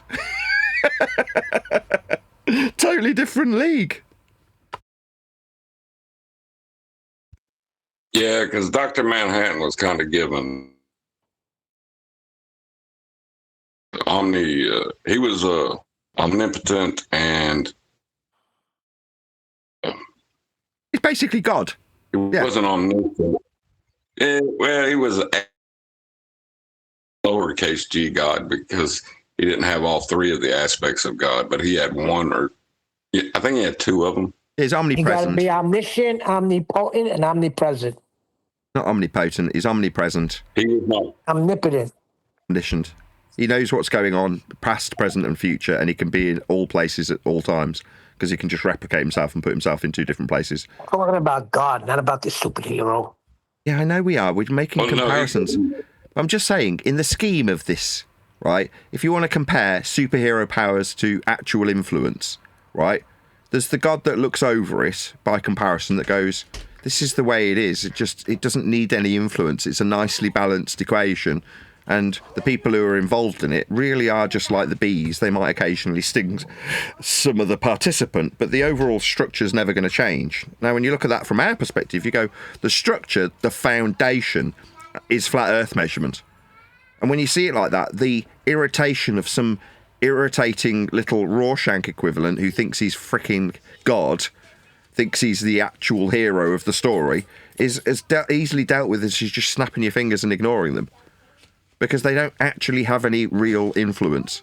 Not of any note. You can write a whole story about how the perceived influence of them has some meaning. But it doesn't. Rorschach's story arc is meaningless. He goes to jail to deal with people who are already locked up. Those are the people he fights. They're already locked up. How is that significant? You know what I mean? It's meaningless. But I can tell you, the diary he wrote was delivered to a newspaper that was publishing that people had come to peace because of their hatred of Dr. Manhattan and what they perceived him to do. Rorschach released the journal that showed that Dr. Manhattan didn't do it. And you know what? I actually saw the sequel. In the paper that was released in, there was breasts on page 3, and people just looked at those.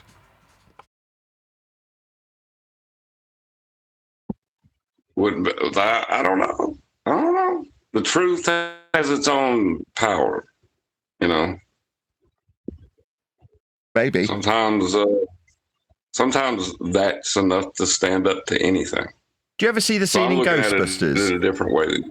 There's a scene in Ghostbusters where the Keymaster's turned into the monster, and he starts. He's got a monster chasing him, the one that's eventually going to be... I can't remember the two characters. There's a Sigourney Weaver character and the other one that's the little Rick Moranis character. The Rick Moranis character's being chased around by the Sigourney Weaver monster, Right, so you're clear what's happening. There's a section in the movie where he's outside a posh restaurant and he's about to get torn to pieces by a demonic giant demon monster that's snarling and growling and got glowing red eyes. And the people in the restaurant pause for a second, look across and see it happening, and then carry on eating their dinner. Like it didn't even happen. It's a metaphor for how people behave. You do realise you've been lied to on an enormous scale. Wow. Did you know the share price went down today? The three attributes of God: omnipotence, omniscience, omnipresence. Don't dare say I'm wrong when I'm right. Nobody said you were wrong. That's what I'm saying. Dr. Manhattan was only omnipotent. He could make anything happen, like replicating himself. And he was not all. He was omnipresent as well. He was omnipresent. No, because he wasn't everywhere at once. He could only see his own future. That's omniscience, being everywhere. All knowing is omnipotence, all powerful. Omniscience is all knowing, and omnipresent is present everywhere. Omnipotent is all powerful. Omniscience is all knowing. I said omnipotence is omnipotence, all powerful. Omniscience, all knowing, and omnipresent is all everywhere at once. Yeah, so he was semi-omniscient, and where he could only see his future and past, but he was omnipotent, but he was not omnipresent. Okay, he could just be in many different places at once. Fine. He wasn't everywhere at once, though. Okay, yeah, I concede. He could be in many different places, just not everywhere. Right. Fair enough. Anyway, the point is we're surrounded by gammas that think they're the freaking king and that they're secretly a superhero ready to change the world with heliocentrism, which is absolutely pathetic when it's the current mainstream rhetoric anyway. Like, we need some superhero to come and save us with the heliocentric worldview that we were all taught in school. It's just so sad when you actually break down our opponent's position. You're fighting for the... Oh, my God. I'm thinking, why is it always Batman? Because Batman doesn't have any superpowers, right? Like, they don't. That's why people relate to Batman. Because the secret... I can never say this word. How do you say it? Philanthropist.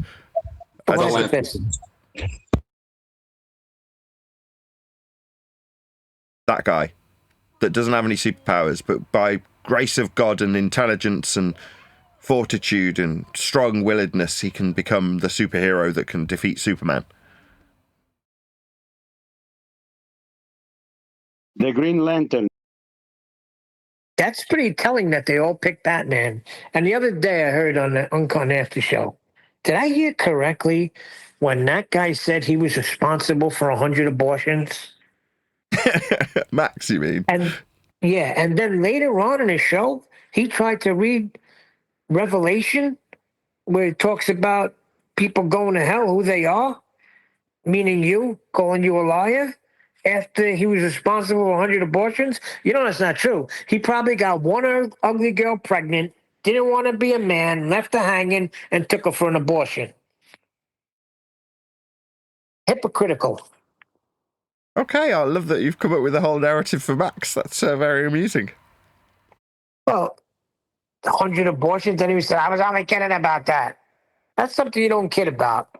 But in his mind, he wants to feel like that, because look at him. He's an ugly dude.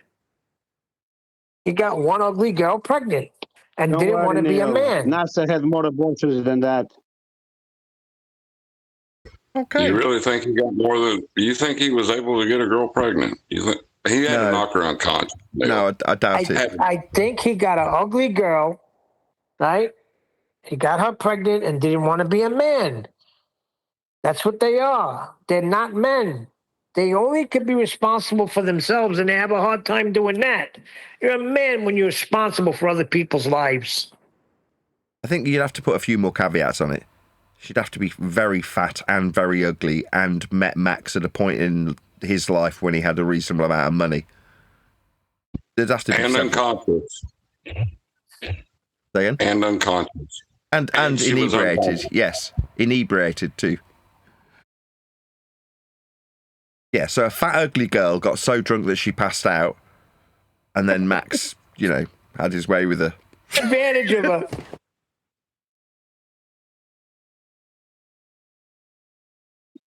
Still, that's a stretch. But Yeah, I'm not buying it either. I've seen him.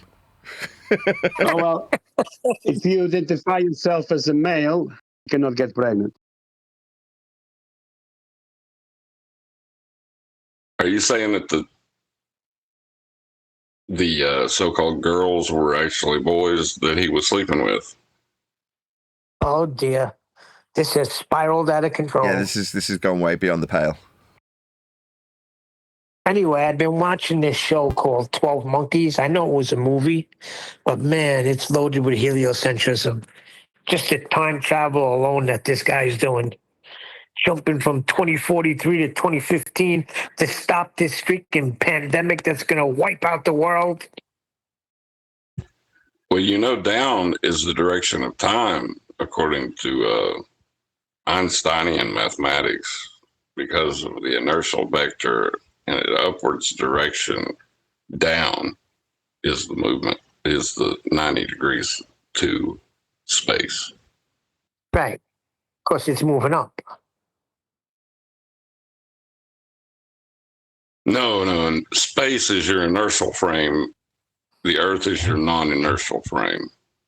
So. But doesn't he have the Earth moving upwards? Yeah, non-inertial, moving in a elliptical path around the sun and a non-inertial acceleration of 9.8 meters per second. How did they get away with this? This really starts to annoy me when I think about all of this. Where were the men of honor? Where were the men that would stand up and say, what the hell are you talking about? No, they didn't want to be offering up information that wasn't the absolute pinnacle of rhetoric in terms of how the lights move and what the world is as a consequence of those movements. Heliocentrism, you have to remember, is the pinnacle of what man has achieved in terms of understanding the movement of the lights. This out-of-the-box system that derives a plane inside a ball with a celestial sphere once removed to the sun's centralised position for an elliptical orbital motion scale by Huygens. That is the pinnacle of understanding just how the lights in the sky move. I was thinking about this the other day, right? In terms of that complexity of that model, which is wrong, we know it fundamentally violates the base principle measured to create it, right? So we know it's wrong. That is an attempt to explain God's handiwork. There's a reason Werner von Braun has got that inscribed on his tomb. Because our feeble attempts to explain the vastness of what we call the cosmos has resulted in us bastardizing the very baseline the measurements are made with into a system where we conceptualize being in the middle of the sun, a light in the sky, to describe retrograde motion. That's as good as it's ever got. So if you're a guy that wants a different ends, that's trying to convince something other than the lights in the sky, you just want the people around you to know that you're powerful and knowledgeable moreover, yeah? That person is going to go to the questions that the general public ask and have something lined up in his back pocket or her back pocket to answer those questions. Now, whenever somebody's reached for the top drawer when it comes to those fundamental questions that people generally ask, heliocentrism was what was up there to take out the drawer. So that's what they pulled from. Now, the fact that for them to be correct when they assert themselves as being smart with this heliocentric mathematics meant that they had to also tell the people that that's physically capable of reification. That is to say, we actually stand on this ball that I'm describing to you, is the person's lack of humility when failing first and foremost to explain the conceptualization, because it's obviously been beyond their grasp, understanding the mathematics to the point where they can explain it to somebody, but then they have to agree when someone says, so we're standing on a ball moving around the sun. Yes. At some point, someone, rather than admitting their own ignorance, has lied and gone, yes, rather than, I don't really know, or no, that's not how the system works. Conceptually, we're inside the ball, moving mathematically from a central point that we remove ourselves from the celestial sphere to describe with respect to an orbital elliptical motion. That doesn't mean we're actually inside the sun describing the movement of the plane inside the ball. We can't do that. But that's how mathematically we've done it, so we can have this out-of-the-box recognition of the way that the lights move. Rather than... Yeah, I was just going to ask you, so they had to put us on that ball when they described these movements. They had no choice, right? Well, no, it's just a mathematics. It's a convention. It's like saying time.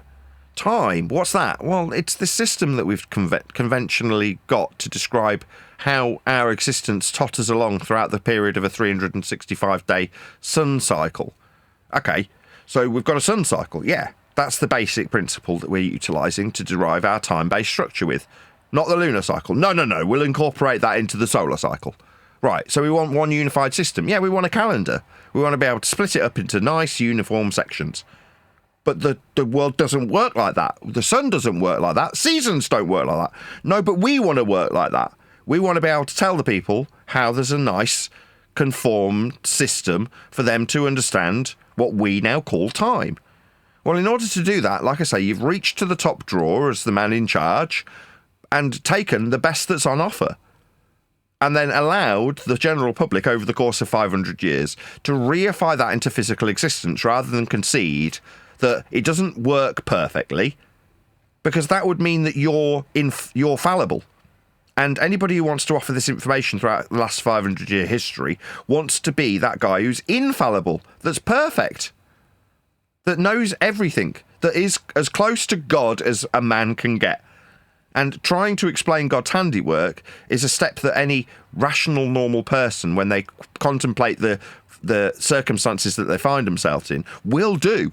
And therefore either contemplate it themselves and find very quickly it's beyond their comprehension, or go to the top drawer that does have a system built on a system built on a system that's built on flat earth measurements to explain in the best way possible that man can God's handiwork, the movement of the lights in the sky. And that's where we find ourselves now. Now, that lie that somebody had a lack of humility told at one stage has formed the foundations of a globe belief where people are on a ball, which will eventually crumble of its own volition. Like any web of lies, it will just collapse under its own weight eventually. Now, we don't know what will be the straw that will break that camel's back. Me talking about Katy Perry being MK Ultra, I don't think is it. Me talking about how Earth is always and was and always will be measured flat may not be it either. It may be, well, there's boobs on page 3. Yeah, who would say that the actual only relevant information to the surface is the information that you need? Who would say that? Well, if you're trying to explain to a lesser man how a ball in a sky vacuum rotating about the sun as a central point functions, you can only expect the person to understand it in the context that we're actually that ball. And that's how it's been peddled out, so that people can seem like they are all-knowing. Rather than saying, well, yeah, but to arrive at that particular conclusion, for us to suggest that we're standing on it, we have to basically understand that we're violating the base measurements that we started with to create those maths. Nobody wants to do that, because then suddenly you're fallible. Suddenly you can be shown to be wrong. And the only reason you'd appeal to it is to show how right you are. It just led to where we are now. But that I humbly suggest that we're at the point that regardless of what we as individuals do or as a group do, the web of deceit that is heliocentrism as an actual reifiable worldview will collapse of its own volition with enough time. Now, it might be that we didn't do anything at all exposing the flat earth measurements that are there by prerequisite, and 100 years from now it failed for whatever reason. Or we could be in the process of tearing down those walls one brick at a time. We just don't know. What I can take solace in is when that wall comes down, when that system that is built on lies fails, the foundations will remain, and the foundations are flat earth measurements anyway. So it was always built on a solid foundation, which means that the world can continue as it was. We won't suddenly have to concern ourselves with all the maps being wrong. They might improve as a consequence of people relinquishing an out-of-date, dusty, heliocentric rhetoric that isn't capable of reification, because it isn't the actual world we stand upon. Maybe we will advance the maps and expand the territories when that's the case. That might be in our lifetime, it might not. But the foundations that the incorrect worldview of heliocentrism is based on are flat Earth by foundation. So we haven't got anything we don't need to worry. The world's not going to suddenly end. With the fear porn of we'd all fly off the world if it stopped when assumed to be spinning isn't the same principle when you say when the world finds out how flat it is, there'll be panic. Everybody will want to rebel against the rulers and overlords and governments. I don't think that's the case. Because everything can continue to function with flat Earth foundations, as it did anyway, very little will change. What will be the case is many of the liars that have pushed it one step too far, moon landing being one of those instances. Whoever is in charge has already recognised that that's a bullshit step too far that needs to be blamed on AI as quickly as possible once all the people who've perpetrated it die. Then it'll just get blamed on AI. Oh, no, we're misinterpreting what they thought they were doing. Something like that. It'll just get blamed on AI. Because it needs to be written out of the current rhetoric. Because it failed so miserably. But they didn't know that when they were postulating going out to the reified sky vacuum to the moon in that model. They didn't necessarily know that they were getting it completely wrong and that it was destined to fail. They couldn't have known that. If they did, they wouldn't have stood on podiums and talked about it. The astronauts wouldn't have done any interviews with the press. They genuinely believed that they were going to achieve the endeavour until the inevitable failure as a result of it not being a place you can travel to. There is no orbital motion, the world is not a ball, there is no sky vacuum, and all of those things would have probably become prevalent in the, mind's eye of anybody attempting that endeavour at some stage. But they lied anyway. Go ahead. I will say that the only way to overcome ignorance is with knowledge. So what we're offering is knowledge, but it's a knowledge they already had. They had just forgotten it, or they had gone without saying for so long that it was ignored. Yeah, they whistled past it. They used it and didn't recognise what it was that they were using. Go ahead. The heliocentric model has been debunked in 1915 with Einstein, when he says gravity is not a force, it's the bending of space-time. So it hasn't been a force, at least ever since. So the whole model implodes.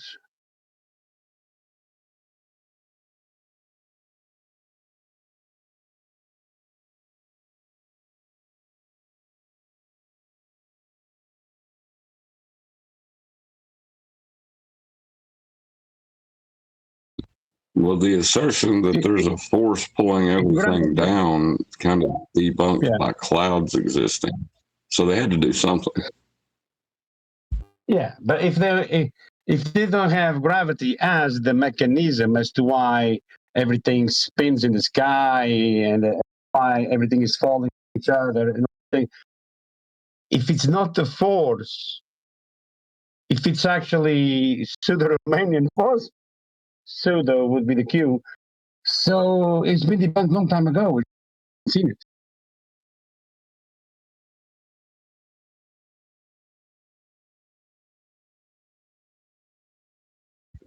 Well, hold on. Are you saying that gravity is the model or the model is the measurements? Which one is it? No, the model is the measurement. But the heliocentric in general, without the force of gravity, implodes on its own because you don't have an explanation for perigee and apogee, Well, see, that's the thing. The model that they're appealing to is flat Earth measurements. And you're not going to be able to defeat them. Yeah. Debunked long time ago.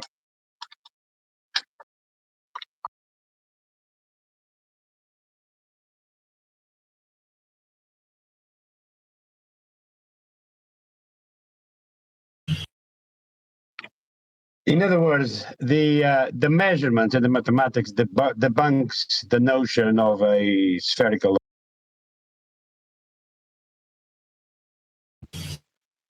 Yes, I would that, but the measurements are also how they come to the conclusion that it is a sphere. So it's kind of funny. And in hindsight, you know, anything could be funny, I guess. But it's kind of like a big practical joke once you get it.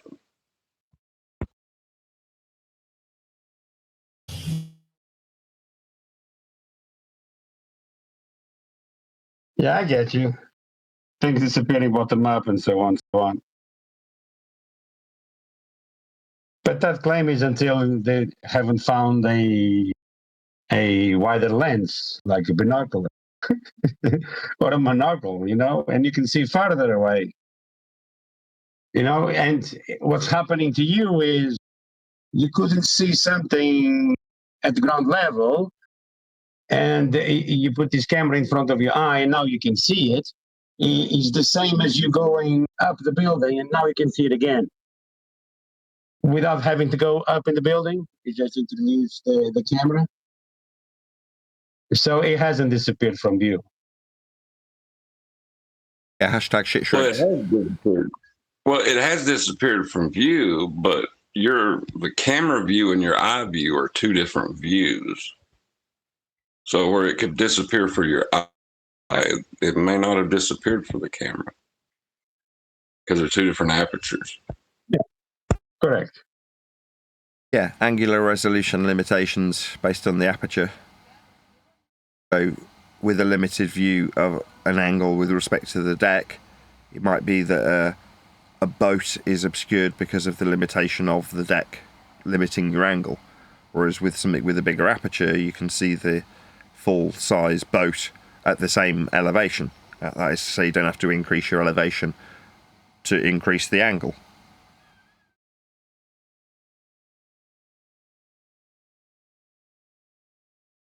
And then the claim is that it disappears bottom up in relation to what exactly? To the horizontal, to the horizon. That's why they ask the question, what is physically obstructing this object in your model, flat earther? Right? Because they have a flat plane blocking from the bottom up. In their mind's eye, the flat plane is blocking that boat. So it's got to be a curve. That's what their brain's doing. Yes, they're using a mathematics of a planar description of verticality obscuring with respect to the horizontality. That's the distance with respect to the altitude. So therefore it's a plane obscuring their view. But what they do is they take the flat Earth measured distance and bend it at a rate based on the altitude from sea level and surface level. So they're inferring there's a curve based on a flat Earth measurement. That's the begging the question, proof of nothing perspective hijacking Earth curve calculator, suggesting there's a distance to a geometric horizon based on a tangent point at an altitude that's reliant on there being a surface level measurement perpendicular from sea level. That's 1.22 times the square root of the observer's height in feet. The derivative angle being from a parallel eye level. So there's 3 flat Earth prerequisites involved in suggesting that there's a curve to the plane you're actually suggesting blocks your view.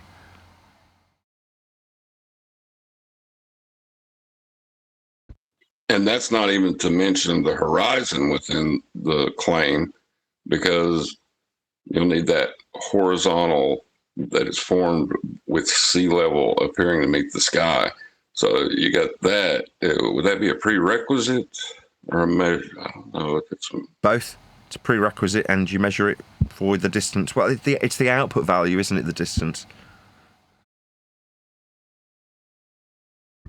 Yeah, you can measure the angle to it, but the distance is so, like, you'd have to base that on aperture size, wouldn't you? If you were accounting for perspective, but no, they don't. Their calculations in an orthographic view, so it can exclude perspective, which would be inclusive of aperture size and Rayleigh criterion. But they just completely ignore it. It's the same with reciprocal zenith angles, when they suggest that they're measuring a difference from the angle measured perpendicular to a plane compared to the angle measured perpendicular to a different plane, they're suggesting that the difference in angle is acquired when you look through the theodolite. But the mathematics is the same orthographic mathematics that excludes perspective. So they're showing you a side view of the theodolite as an example. It's always the same trick. They exclude perspective so that when something drops with respect to the horizon in an actual view, it can be shown side on as dropping with respect to a curve. Yeah, but with the theodolite, they have two planes that are two flat planes. I've got to say that. Two flat planes that are out of phase by whatever degrees they want to claim for their divergent zeniths, right? But it's still two flat planes that they claim are not in alignment. You know what I mean? Yes. Like it's still a flat plane. Makes no sense, John.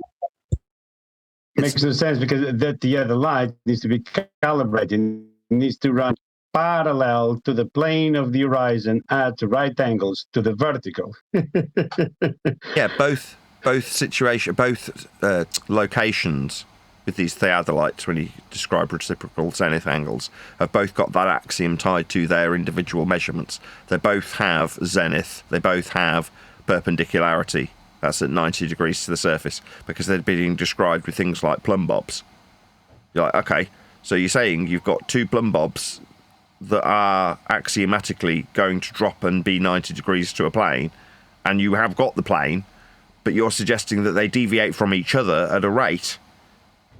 Well, when they suggest that they make a measurement of it, they're using the same old trick, which is this item in the distance has dropped towards the horizon in an orthographic view. Therefore, there's a difference in the angle when you look at from one to the other and plot it out in an orthographic view where you can see both at the same time. Once you exclude the perspective, you can suggest that one is deviated from the other. Now, the fact that they're both measured with respect to level with a plumb bob perpendicular to the plane, that's the vertical that they always appeal to. It's like, well, to have the verticality requires the planar perpendicularity that you're still going to have as a necessity. And when they diagrammatically example it, they'll show the plumb for each of these two locations 90 degrees to a plane of reference that's tangential to the ball in the orthographic view. So essentially, the reciprocal zenith angle argument is no different to the Earth curve mathematics in terms of what it does and how it does it. Yes, exactly. And that's the plane of reference being out of phase with the plane of reference is the same idea that level is deviating from level at the rate of level. Yeah, exactly. Being out of phase is the same as having eye level and surface level give you a deviating depression angle. So levels deviating at levels at the rate of levels is Earth curve calculations. Levels deviating from an out of phase orthographic representation from each other is reciprocating zenith angles. But in essence, if you were to look at the two side by side diagrammatically, they're doing the same thing. They're both hijacking perspective, basically.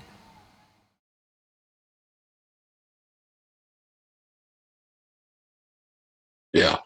And that's like Matthew learns, that's when I asked him, so to have a plane of reference, we definitely have a plane to reference, right? He's like, yeah, but they're out of what was it he said? They're out of alignment. Yeah, the plane we reference is out of reference with the plane. It's like, well, you can't reference it. But in an orthographic view, you can if you beg the question of a sphericity with a radial value that's already inferred. So it's a circular reasoning begging the question fallacy, because you're saying they deviate at a rate, and the rate is predetermined by the R value in your diagram of maths. And when you say that you have a concurrence with what you view, you've hijacked the actual view with a perspective that's ignored and compared it to an orthographic view. Yeah, but that orthographic view in that has view, a sphere that's they share the same horizon.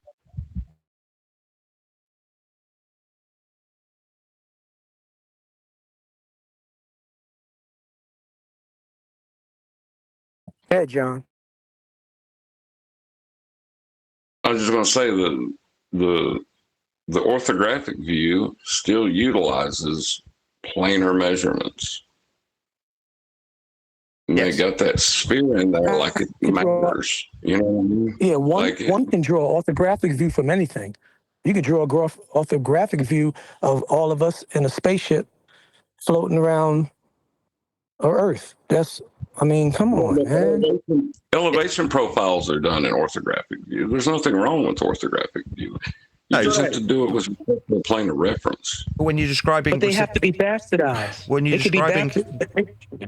describing reciprocating zenith angles, as they do, it's in an orthographic view with two deviating planes of reference. That's their tangential planes for each zenith position. What's zenith? Well, 90 degrees to a plane. So they just have two of them on a curve. So they've got a presupposed radial value for the curve in the diagrammatical example. And then you've got two zenith angles. What's a zenith? 90 degrees to a plane. So then you've got two tangential planes simultaneously in an orthographic representation. Correct. They are not sharing the same baseline. They must share the same baseline, though, in order to for you to confirm if they are replicating or not. They must share the same baseline. Planes. Yeah, they're violating an axiom. Parallel is being violated, as is perpendicular.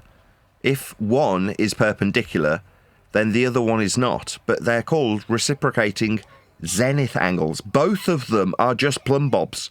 So therefore the axiom holds true. They're parallel with one another if they're both plumb. They're both at 90 degrees to a singular plane if you're going to describe them as having zenith applicable. So then to square that circle for a ball, you have to remove yourself from the observation, but simultaneously retain the fact that shit shrinks. It will drop in the distance.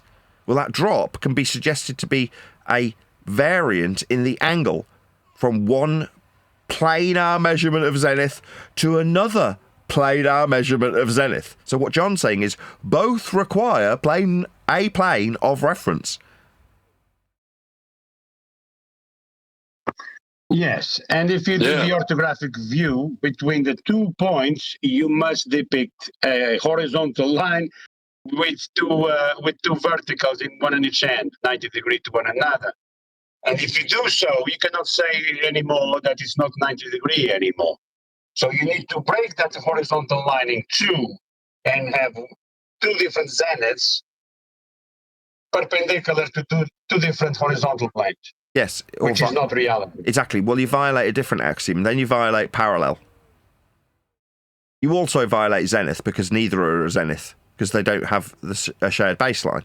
If you're drawing them orthographically on a curve, then one of them cannot be plumb.